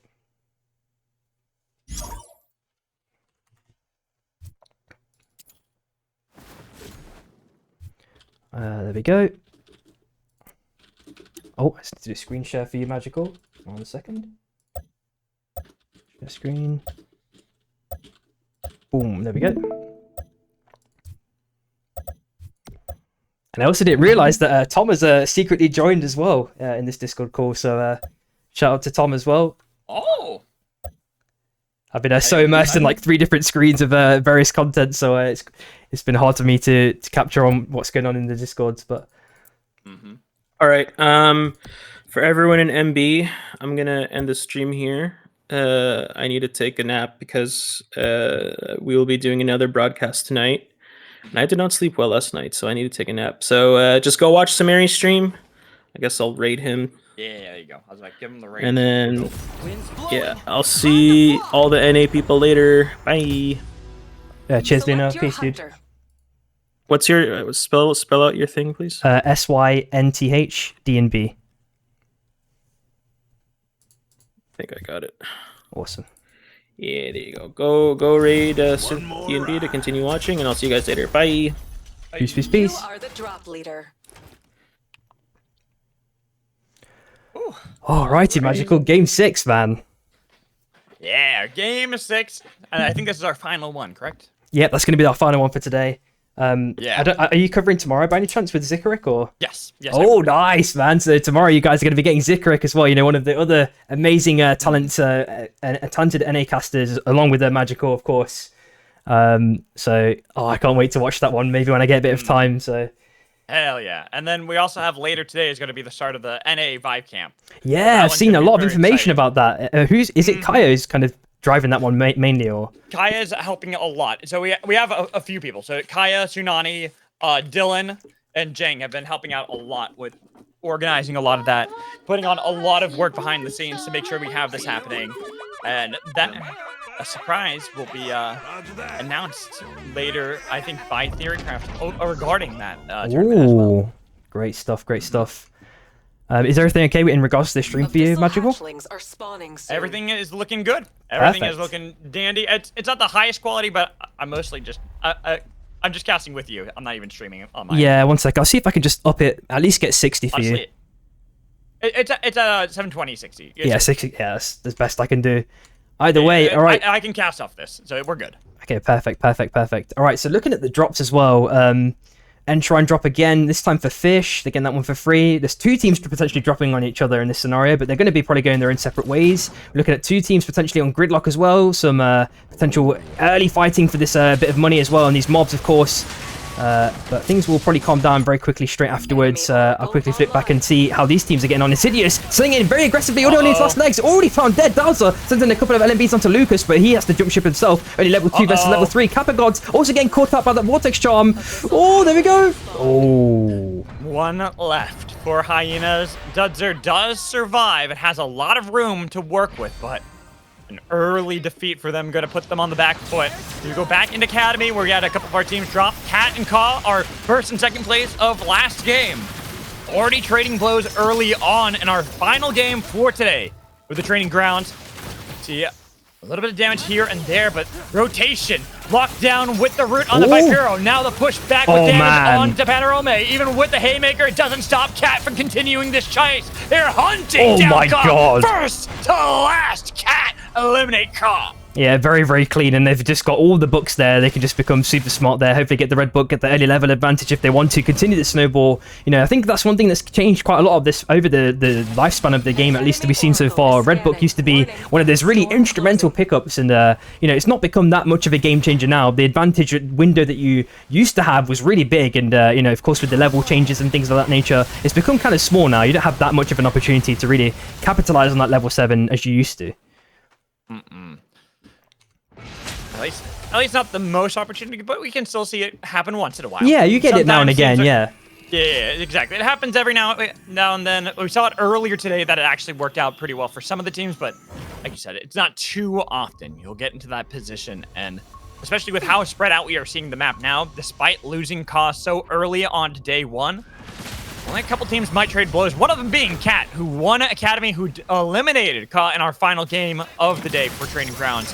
Now looks for Koi. Fusillade, and this is what I was talking about. They hit 7s, so now they can actually punish, but it's going to be the blink forward aggressively, looking for the ball, there we go. missing with the snipe found, and now Shiv chasing down onto Koi. Flaxy the last one, pelting some damage, but who gets it? It's going Shiv's way, leaving only Matt the Third to run away. But this Hoodie is now getting hunted down by Jewel, putting down barbed wires, giving a little bit more of an opportunity. But I know how Hoodie plays, and once you use those hover jets, you're easy prey. Trying to put down suppressive fire to try to get away, but static electricity's been built, and Koi are also eliminated. Cat are now eating everybody alive in this final game. Well, Finn get taken down by Leo. Yep, and the fights are not stopping here. Tua are also fighting in the zone. They're taking, obviously a little bit of damage from the zone. It's not that much, of course, with it being day 1 high. We're also there just chilling there, maybe potentially looking to zone them out. It looks like Lob are also walking in very, very slowly. They've also been chilling in Dawn Caps forever after they picked up those armors and maybe a couple of mobs as well. Tua and High probably looking for a big fight now. Insidious gets a nice little heat shield there. Decent amount of shield accrued. Dowser there trying to get in a bit of NB poke if possible. The wall's been dropped there by winning. Insidious has to jump ship at the last second. He's got no shield left now, so things are a little bit more problematic, but they've split the team up here, Magical. Want to see what the outcome of this one is. Over and over again, and now winning is for losers. Going to be the target. Celeste melted by the fire Insidious provides. Tua going to head down south to Wraith's Row and hope they can get to that respawn beacon. But back over to Cat, continuing to just play so aggressively. We're in night 1. They've already eliminated 2 squads. Yeah, it's insane. Oh, and a big hook connection, Magical. Oh, the ulti. Oh my god, so much damage down to Voon. He has got no chance. Kaiser there has to dagger back at the last second. Hopefully he can make it out of this one. Taking a bit of extra LMB damage. The ulti is also dropped by Black Lamb to Brian with an extra bit of breathing room. Hopefully they're going to successfully make it out of this one. But they are in a rough spot, and it's I didn't get to say this in the last game, but looking at Cam, this is their second time going with this composition, kind of swapping it around, so Black Lamb not on the Void like they had been playing prior, going on to a more defensive style, and last game it didn't work out so well, so we'll see if it's going to work for them here, but it's going to be Lob. They lost their player to Cat earlier, now have Finn chase them off the respawn beacon. Into day 2, they need to make sure they're getting these camps so they can hit 7 and then look for the plays elsewhere, while Cam, they've gotten themselves back on their feet. They brought back up Vunu, and they're actually pushing away Pan from fighting against them over the Abyss. Colo is going to be the target for Vunu. He's out of range and trying to chase down with the rings helping out. A nice spike with the... Oh, but that 70% not enough to actually get the pick on a Colo. Yeah, it's like the code didn't know what it was doing there. It's like, oh, I should be spiking. Oh, wait a minute, guys. It's the 70% threshold. And they just brought him back up somehow. I'm not sure what happened there. The ulti's been sent up by Black Lamb. Cola's healed himself up there. A little touch. There's going to be a little 1v1 between these 2 healers. No. But Vunu's now there for the reinforcements. Gets the dunk in, and that's going to spell the end there. Likely for Colo. But gets a nice little knock away at the last second. Maybe. Tries to make his way out. Can he do enough, though, is the question. Unfortunately, it's not enough, Magical. And that is Colo dead. He tried so hard to get out of that one, but Pan aren't eliminated just yet. There is still hope. Or is there? Because we see up north, their hope is into Brahman right here on a respawn beacon, but already found by Leo. And this is feline frenzy right now. It's the kills coming in for our Cat teams, but it's going to be Leo having to deal with Cat on the other side because they already got a lot of damage onto Lob. They've taken down Cobbs as well. 2 gone for Lob, but Cat, they pounce. The felines, they fight. One's going to win. One will come out alive, and it's going to be Lob, the first one that died, and Milk and Honey trying to get the slam back on a Rancher. Despite being 1v2, was able to get him the Wisp, but he's got to make sure he can secure that kill. Denied by Cat. Fuselot has been popped. Kingpin is on the run, but Wukong is joined in. The dagger back. They can revive Rancher. Can Leo stop them from getting it? Rancher's so close, he's back in the game. The Gear goes to land right beneath them as Finn show up. They try to clean up these kills. Not enough damage despite having the static electricity built up. Can't get the kill on the Shiv. Instead, Shiv doing so much to disengage, kiting backward, getting damage onto Finn and blinking back to Rancher. Yeah, I really like that nice little ulti there by Lucas to kind of buy himself a bit more time because Leo were right behind them, of course. And just, on the bottom left-hand side, Insidious actually finds Romance. That's one member down there, of course, in that scenario. Finn trying to make the way out now completely. I think they're completely disengaging from that chase they had once had on Cat. The res is going to be successfully performed, so they're going to be back as a full 3-man. And it looks like everything's kind of settled down for the moment, Magical. But that next circle, Paul, oh man, I think there's going to be some action soon. Seeing where the circle is taking us, we are going back to school, and we're going to see how teams play. But unfortunately for Leo, they might not be one of those teams to join us inside of Academy because they are down to only Trepa. So he got a respawn beacon immediately using that, but nobody actually is pulling up for him, so we should be able to bring back up the team. Yep, and it just looks like there's a massive scope here, Magical. Maz's already bounced. It's dead surprisingly, and the Rant has to now jump ship as well. With the ship already going down to the bottom right hand side. Lucas was on relatively low HP, but I don't think they can go for a re-engage. Maybe though. The ship, Fuselod with the dagger, super heavy engage. Ranta gets at least 1 pick on Lamamo. 81 couldn't get the heal off in time. Oh, the bonus connection was so clean. They go through the portal aggressively down to the south side. Where they're going to end up is the question though. All the way they back actually up dashed north, back. it's Chase. There it is. I was using the portals back and forth. 2v3. Cat win the fight to eliminate another squad. Yep, and it looks like in this scenario as well, with the real Kappa Gods trying to back onto his teammate, ideally they're going to go maybe up to the north side, but the only res really is on the north side, I guess. They can maybe try the one inside Academy, but it's going to be rough, I think, in this scenario. Cam have the high ground against Tua as well. On the right side, we're looking at Bear as well, upper Cutlass, and Squid on Greed for maybe a heavy engage onto someone. If he gets the combat correctly, Ranta gets a little bit of poke onto him as well. Same with the Shiv. Oh, nice little EMP nade, doesn't get any connection. Vunu tries his luck there with a little hook there from the bottom left-hand side, but unsuccessful.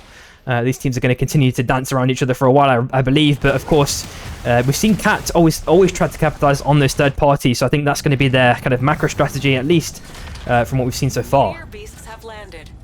4 teams already inside of Academy.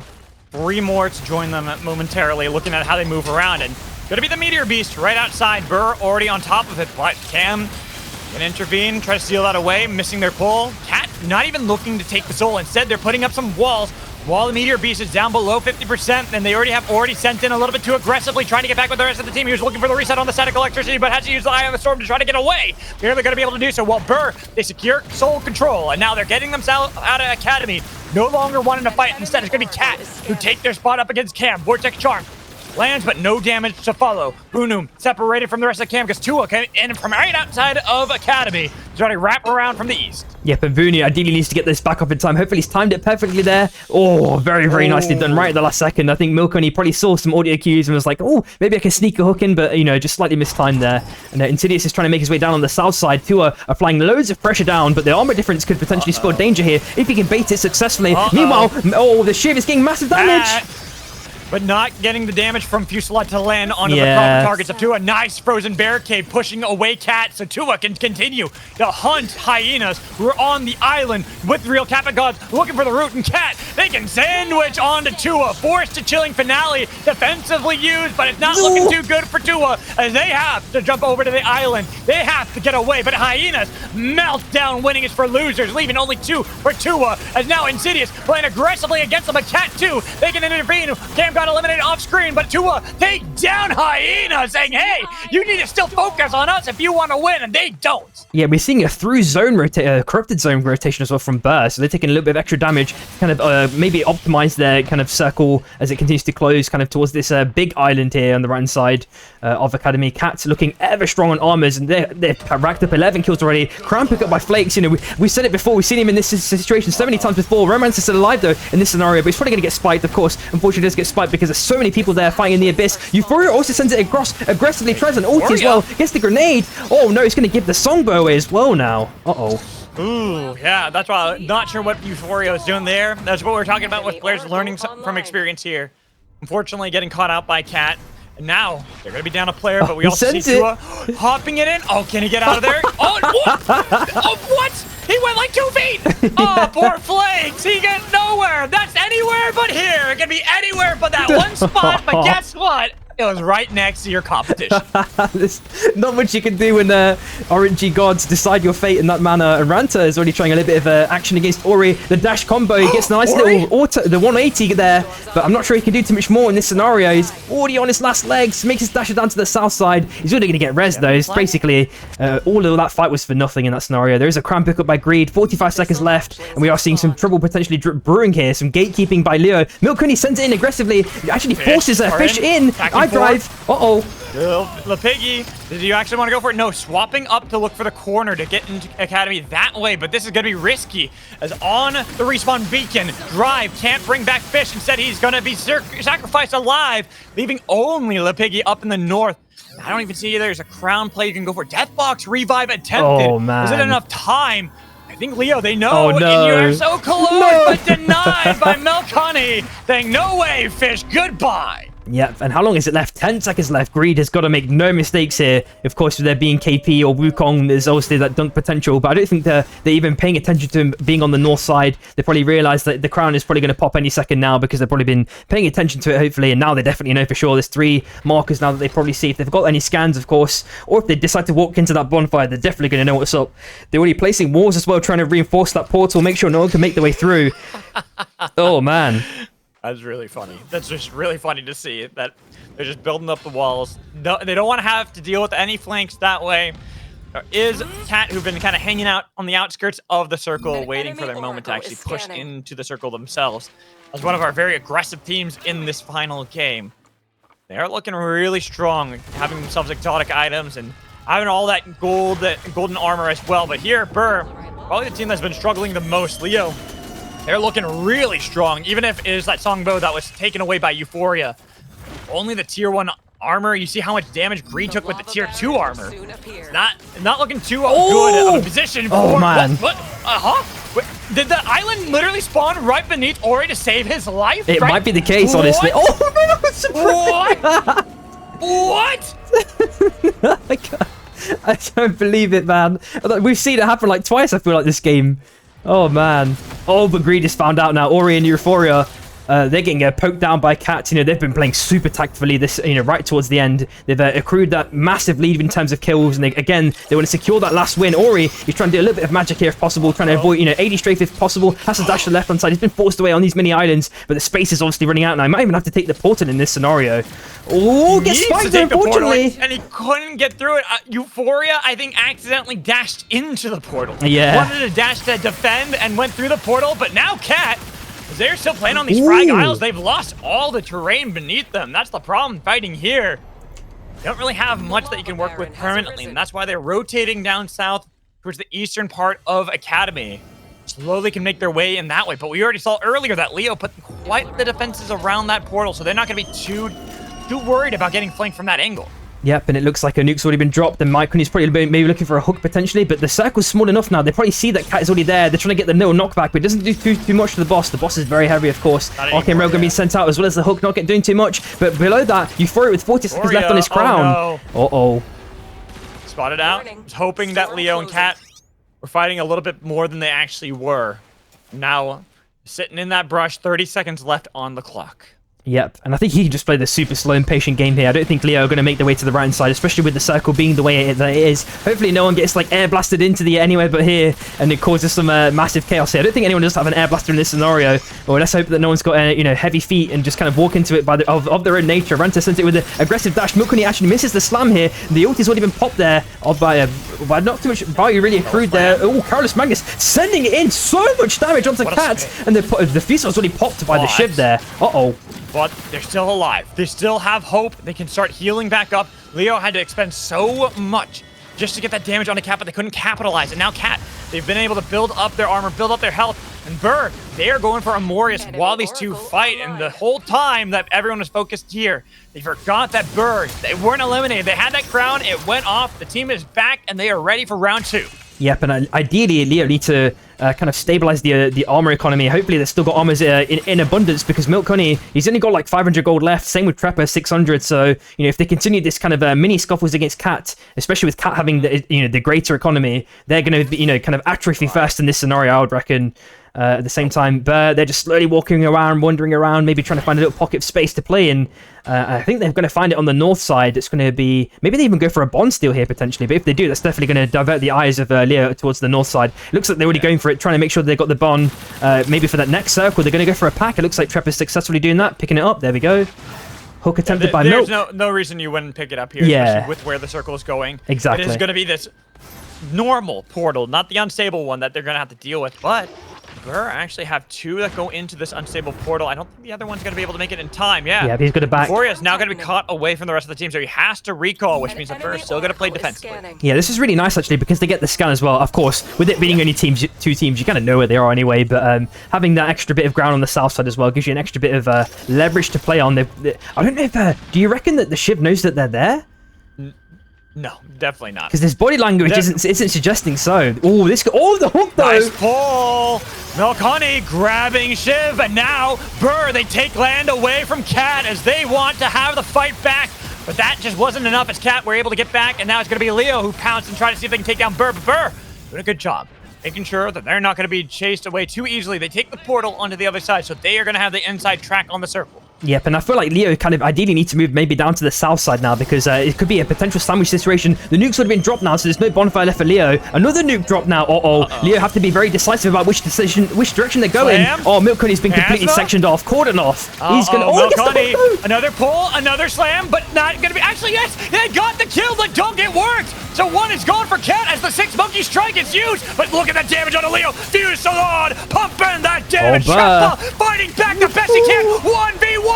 He didn't get it in time. Cat, they they fall too as Burr, the team that played patiently. They waited. They knew their time to strike was nigh, as they now will win the final game today. Really, really nice stuff from them. They just played the super duper patient game. I feel like that's what I mentioned. That's what I said. I don't know why, Leo. Why did they stay there? You know, they knew that the team was on the left. It feels like they kind of tunnel visioned really hard on that kind of north position that the team was that Cats was in.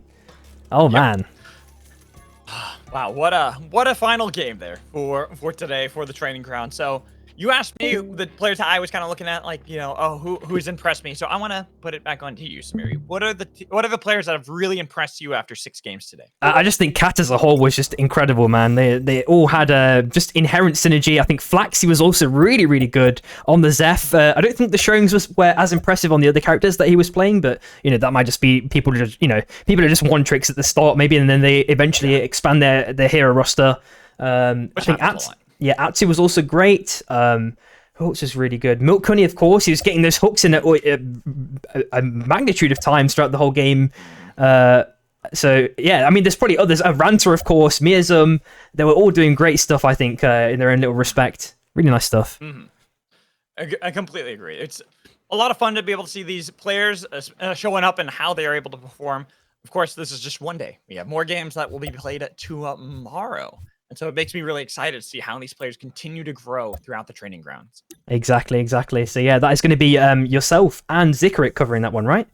Yes. Tomorrow it will be me and Zik. We'll be casting those EU ones. And then just for players to know for today, that this is the end of the EU stuff, but later on today there is going to be VivEUcamp. And that one, it's going to be on the Theorycraft channel. So that's going to be up. Yeah, that's the big reveal here. So we'll have that broadcast to everyone on Theorycraft Games. So make sure you stay tuned for that stream later on today. That will be at 3 p.m. Pacific, 6 p.m. Eastern. And trying to think, what time is that for EU? That is that 9? No, it's How many hours? If you tell me how many hours, I might be able to tell you. So in like 11, 2.5 hours. 2.5 hours. Yeah, it's like 11. It's like the typical time that an NA tourney would happen for like a UK time. So yeah, 2.5 hours, guys. Okay. That's probably the easiest way because time zones are obviously a mess.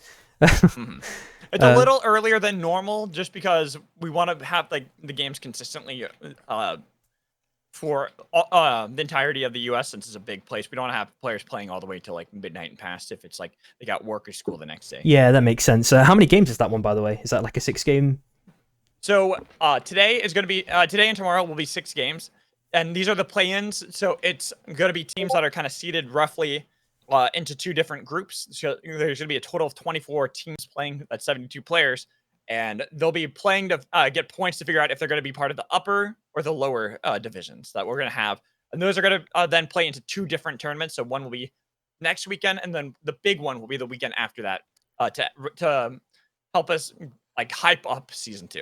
Sure. I'm wondering how much time you have left, Magical, because we do have potentially some interviews that we could get from some of the people that we just watched play. Sure. I'm like right now we got plenty of time. Yep, sure. All right, then I'll grab a couple of people in. All right. Oh. Yo, what's up, guys? Who's your last member? Sorry. It's Cat Heist. There we go. Cat Heist was the Chinese nickname. There we go. What's up, guys? Hello. Yeah, what's up? So, how was your experience then? The first scrim block you've had?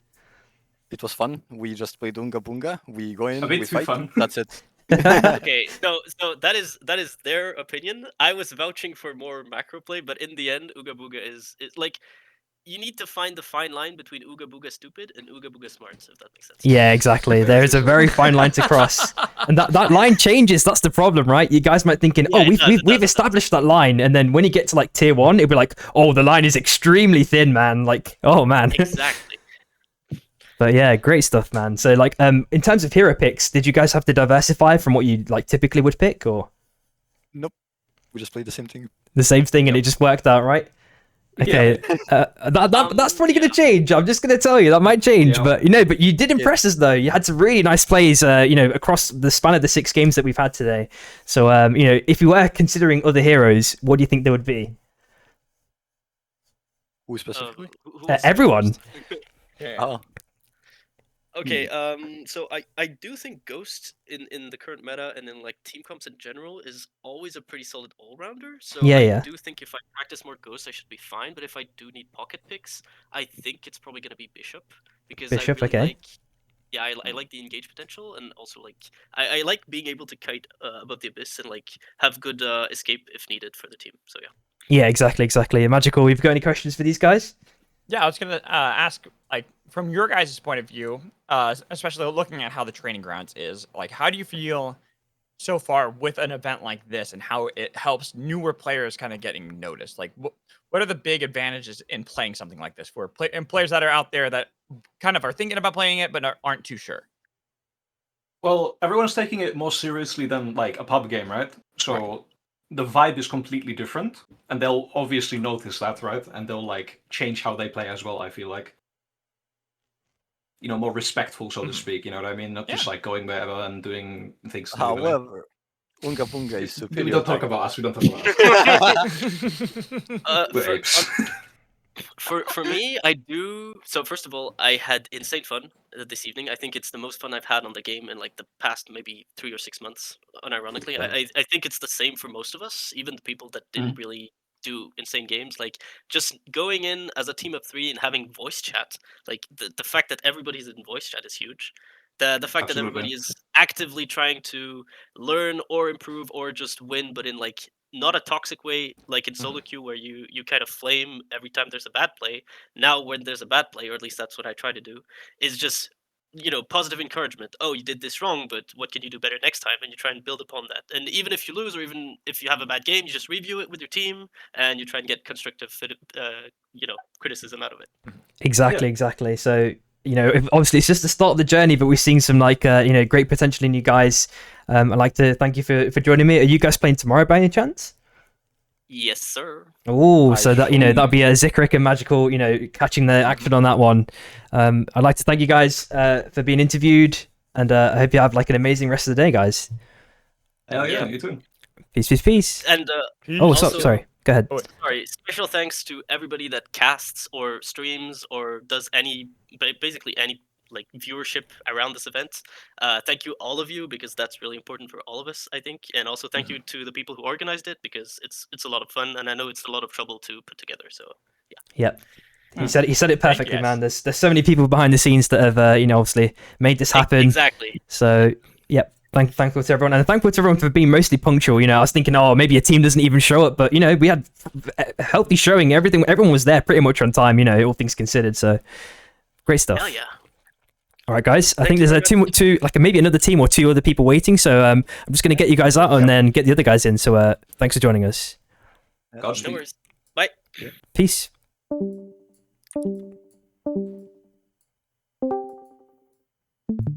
All right, so Yo. that's it for us today, right? Yeah. There's just this Hello. last team. Yo, what's up, guys? Oh, we have another team. Yes. Yeah, one team. Yes, I'm not. I don't know. Maybe a third's already left. But how did you guys find this? Team, I don't think. No, Oh, you're two separate guys. Oh, sorry. We are separate. Okay, no worries. So But we're Lupa then equally first. important. Yep. Okay, we'll start with you then, Lupa. How did you find the first scrim block then? I thought it was great. I won 3 of the games. Yeah. You can be happy with that. Yeah. Really happy with that. Yeah. Do you have like any recordings or anything of that nature? No, my PC is kind of bad, so. Oh, I can't unfortunate. really play Superblock. No, that's not a problem. It's obviously just I was just going to ask obviously the question, and you can maybe look at the VODs and maybe see, I made that little minor mistake, and obviously you can also do some self improvement, of course. Now that you've got like that kind of wider perspective, but that's all good, man. And then same for you, Luca. How did you find it? I found it fun, surprisingly well going.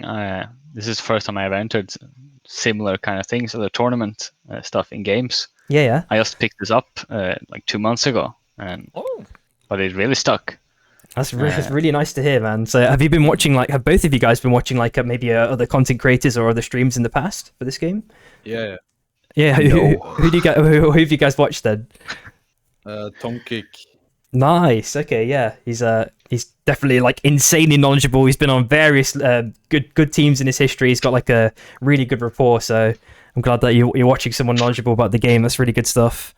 Yeah, great stuff. If there's nothing else, you guys have got you want to say anything along those lines, or? I gotta say, Unga Bunga is a nice strategy, but the pillow fort, like, exceptional. What does the Like, pillar fort involve? if we didn't have, imagine you have a spike wall, Sure. and then imagine you have 5 more spike walls stacked together. Yeah, pillow fort. I get it. I got you. I got you. Just try to fortress up and everything. Yes. So I asked this of the other players, but I want to get like your guys' opinions of like how does it feel playing in like a competition like this? Like how did you guys feel going into events like this, knowing that you can look back at the VODs and being able to play with a bunch of different players that you might not have ever really talked to before to learn the game? It's a learning opportunity. Well, yeah, definitely. Yeah. Like I think this is great for people who like want to get into the competitive Supervive community. So I like it's kind of hard to take a first step into it, but this is like perfect for people who just want to try it. yeah. Great stuff. Great stuff. And Right. you meet a lot of people who are. Oh, sorry. No. No, go ahead. Go ahead. What were you gonna say? You meet a lot of people that like, say, have played or like done more in the game that can definitely teach you. 100%. Yeah. While playing. Yeah. Like I'm going in, like I don't know really what to do, but just being around other people, listening to them, you see a whole new perspective of the game. Okay. There's one thing I have to say. Based, you must be Swedish, right? Oh yeah. Yeah. There's a guy sounds- called Blackrock. You need to meet this guy. You sound like his son. You sound like the exact same people, man. I'm telling you. If you Do ever I get in a sound like conversation with Blackrock? Blackrock, he's a mechanical god, by the way. So if I don't know if he's he's doing, super cool. I don't know if he's going to be a coach for this specific tourney. But if you ever get the chance to speak to him, like just I don't know, it's like a family reunion, man. I will keep my ears out for Blackrock. Yeah, man. Great stuff. The Swedish reunion. Yeah, dude. Alrighty, so yeah, if you guys have got nothing else that you'd like to say, thanks for joining. Thanks for being part of the tourney, and hopefully we see you guys tomorrow. Are you guys playing tomorrow? Yeah. Sadly, no. Aww. Yeah. Oh. Just sleep, but that's fine. All good stuff, man. Yes, I'll come next week. Sure. Wicked, man. All right then. Cheers, guys. Bye Bye-bye. bye. Bye bye.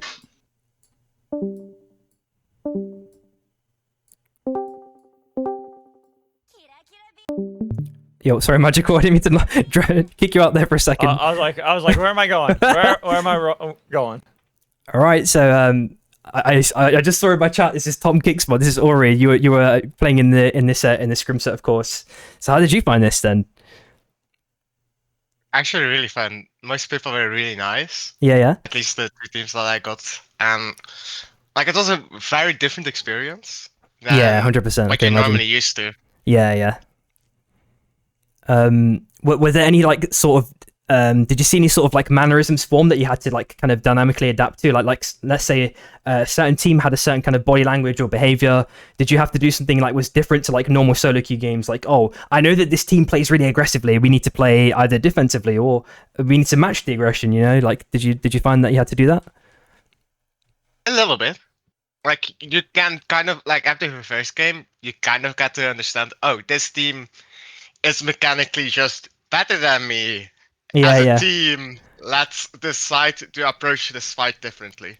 Yeah, makes sense, 100%. And then were there any like interactions? Because of course, there's still people of like varied experience levels, and this game has like a boatload of knowledge. So like, were there any like weird, obscure interactions that you actually found during these 6 games?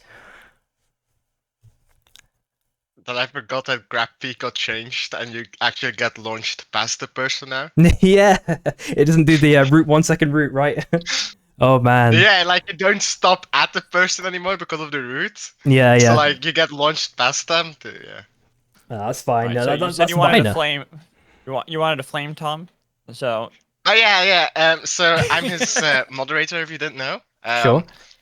And I'm just gonna say one thing. Great guy. good supervised Doesn't player. sound like Flame right now. Yeah, no. We need to praise first, okay? But like, he doesn't understand. He will read something, and then take it as the complete opposite. But it be it like a change in the patch notes or making a command in his Twitch channel. Oh man. And then he will ask somebody else. Most of the time, if it is for patch notes, it is Orlando's. Or if it is commands, he comes to me and he says like, "Why is the command not working?" Or "Why is it not working as I read it?" Oh man. Oh man. That's just the nature of streaming. Sometimes it feels right. That sort of thing So- happens. Yeah. So today I asked him, "Do you know what the coach entails for Moonlight Battlegrounds?" And he said, "I just signed up and I don't know for what." Like, Oh the dear. man read the contract, signed it, and I forgot it. Oh man. That is a coach, guys. But that is what, you know. If you do get coached by him, I think anyone could learn so much, man. Like I said, he's just a wealth of knowledge. He's been in the game in all of its various forms. It feels like 100 years almost. You know, he knows everything. It feels like. So yeah, good stuff. All right, thanks Ori for joining us. Then, if there's anything else you'd like to say it now. No. No worries then. All right, have a good one then, Ori. Catch you in a bit. All right, Magical. I think we're done for today. Right. I think that's it. I think we've gotten everything that we wanted today. It was a great day of games, and I'm looking forward to tomorrow. Yep, it's going to be amazing, man. And I can't wait till when the team start forming. You know, when they actually start forming officially. That's going to be where the spice, extra level of spice gets injected. Magical, man. We're going to, hopefully see some rivalries and things of that nature. Sorry, I gotta go take care of something. Yeah, no worries. All right, so that's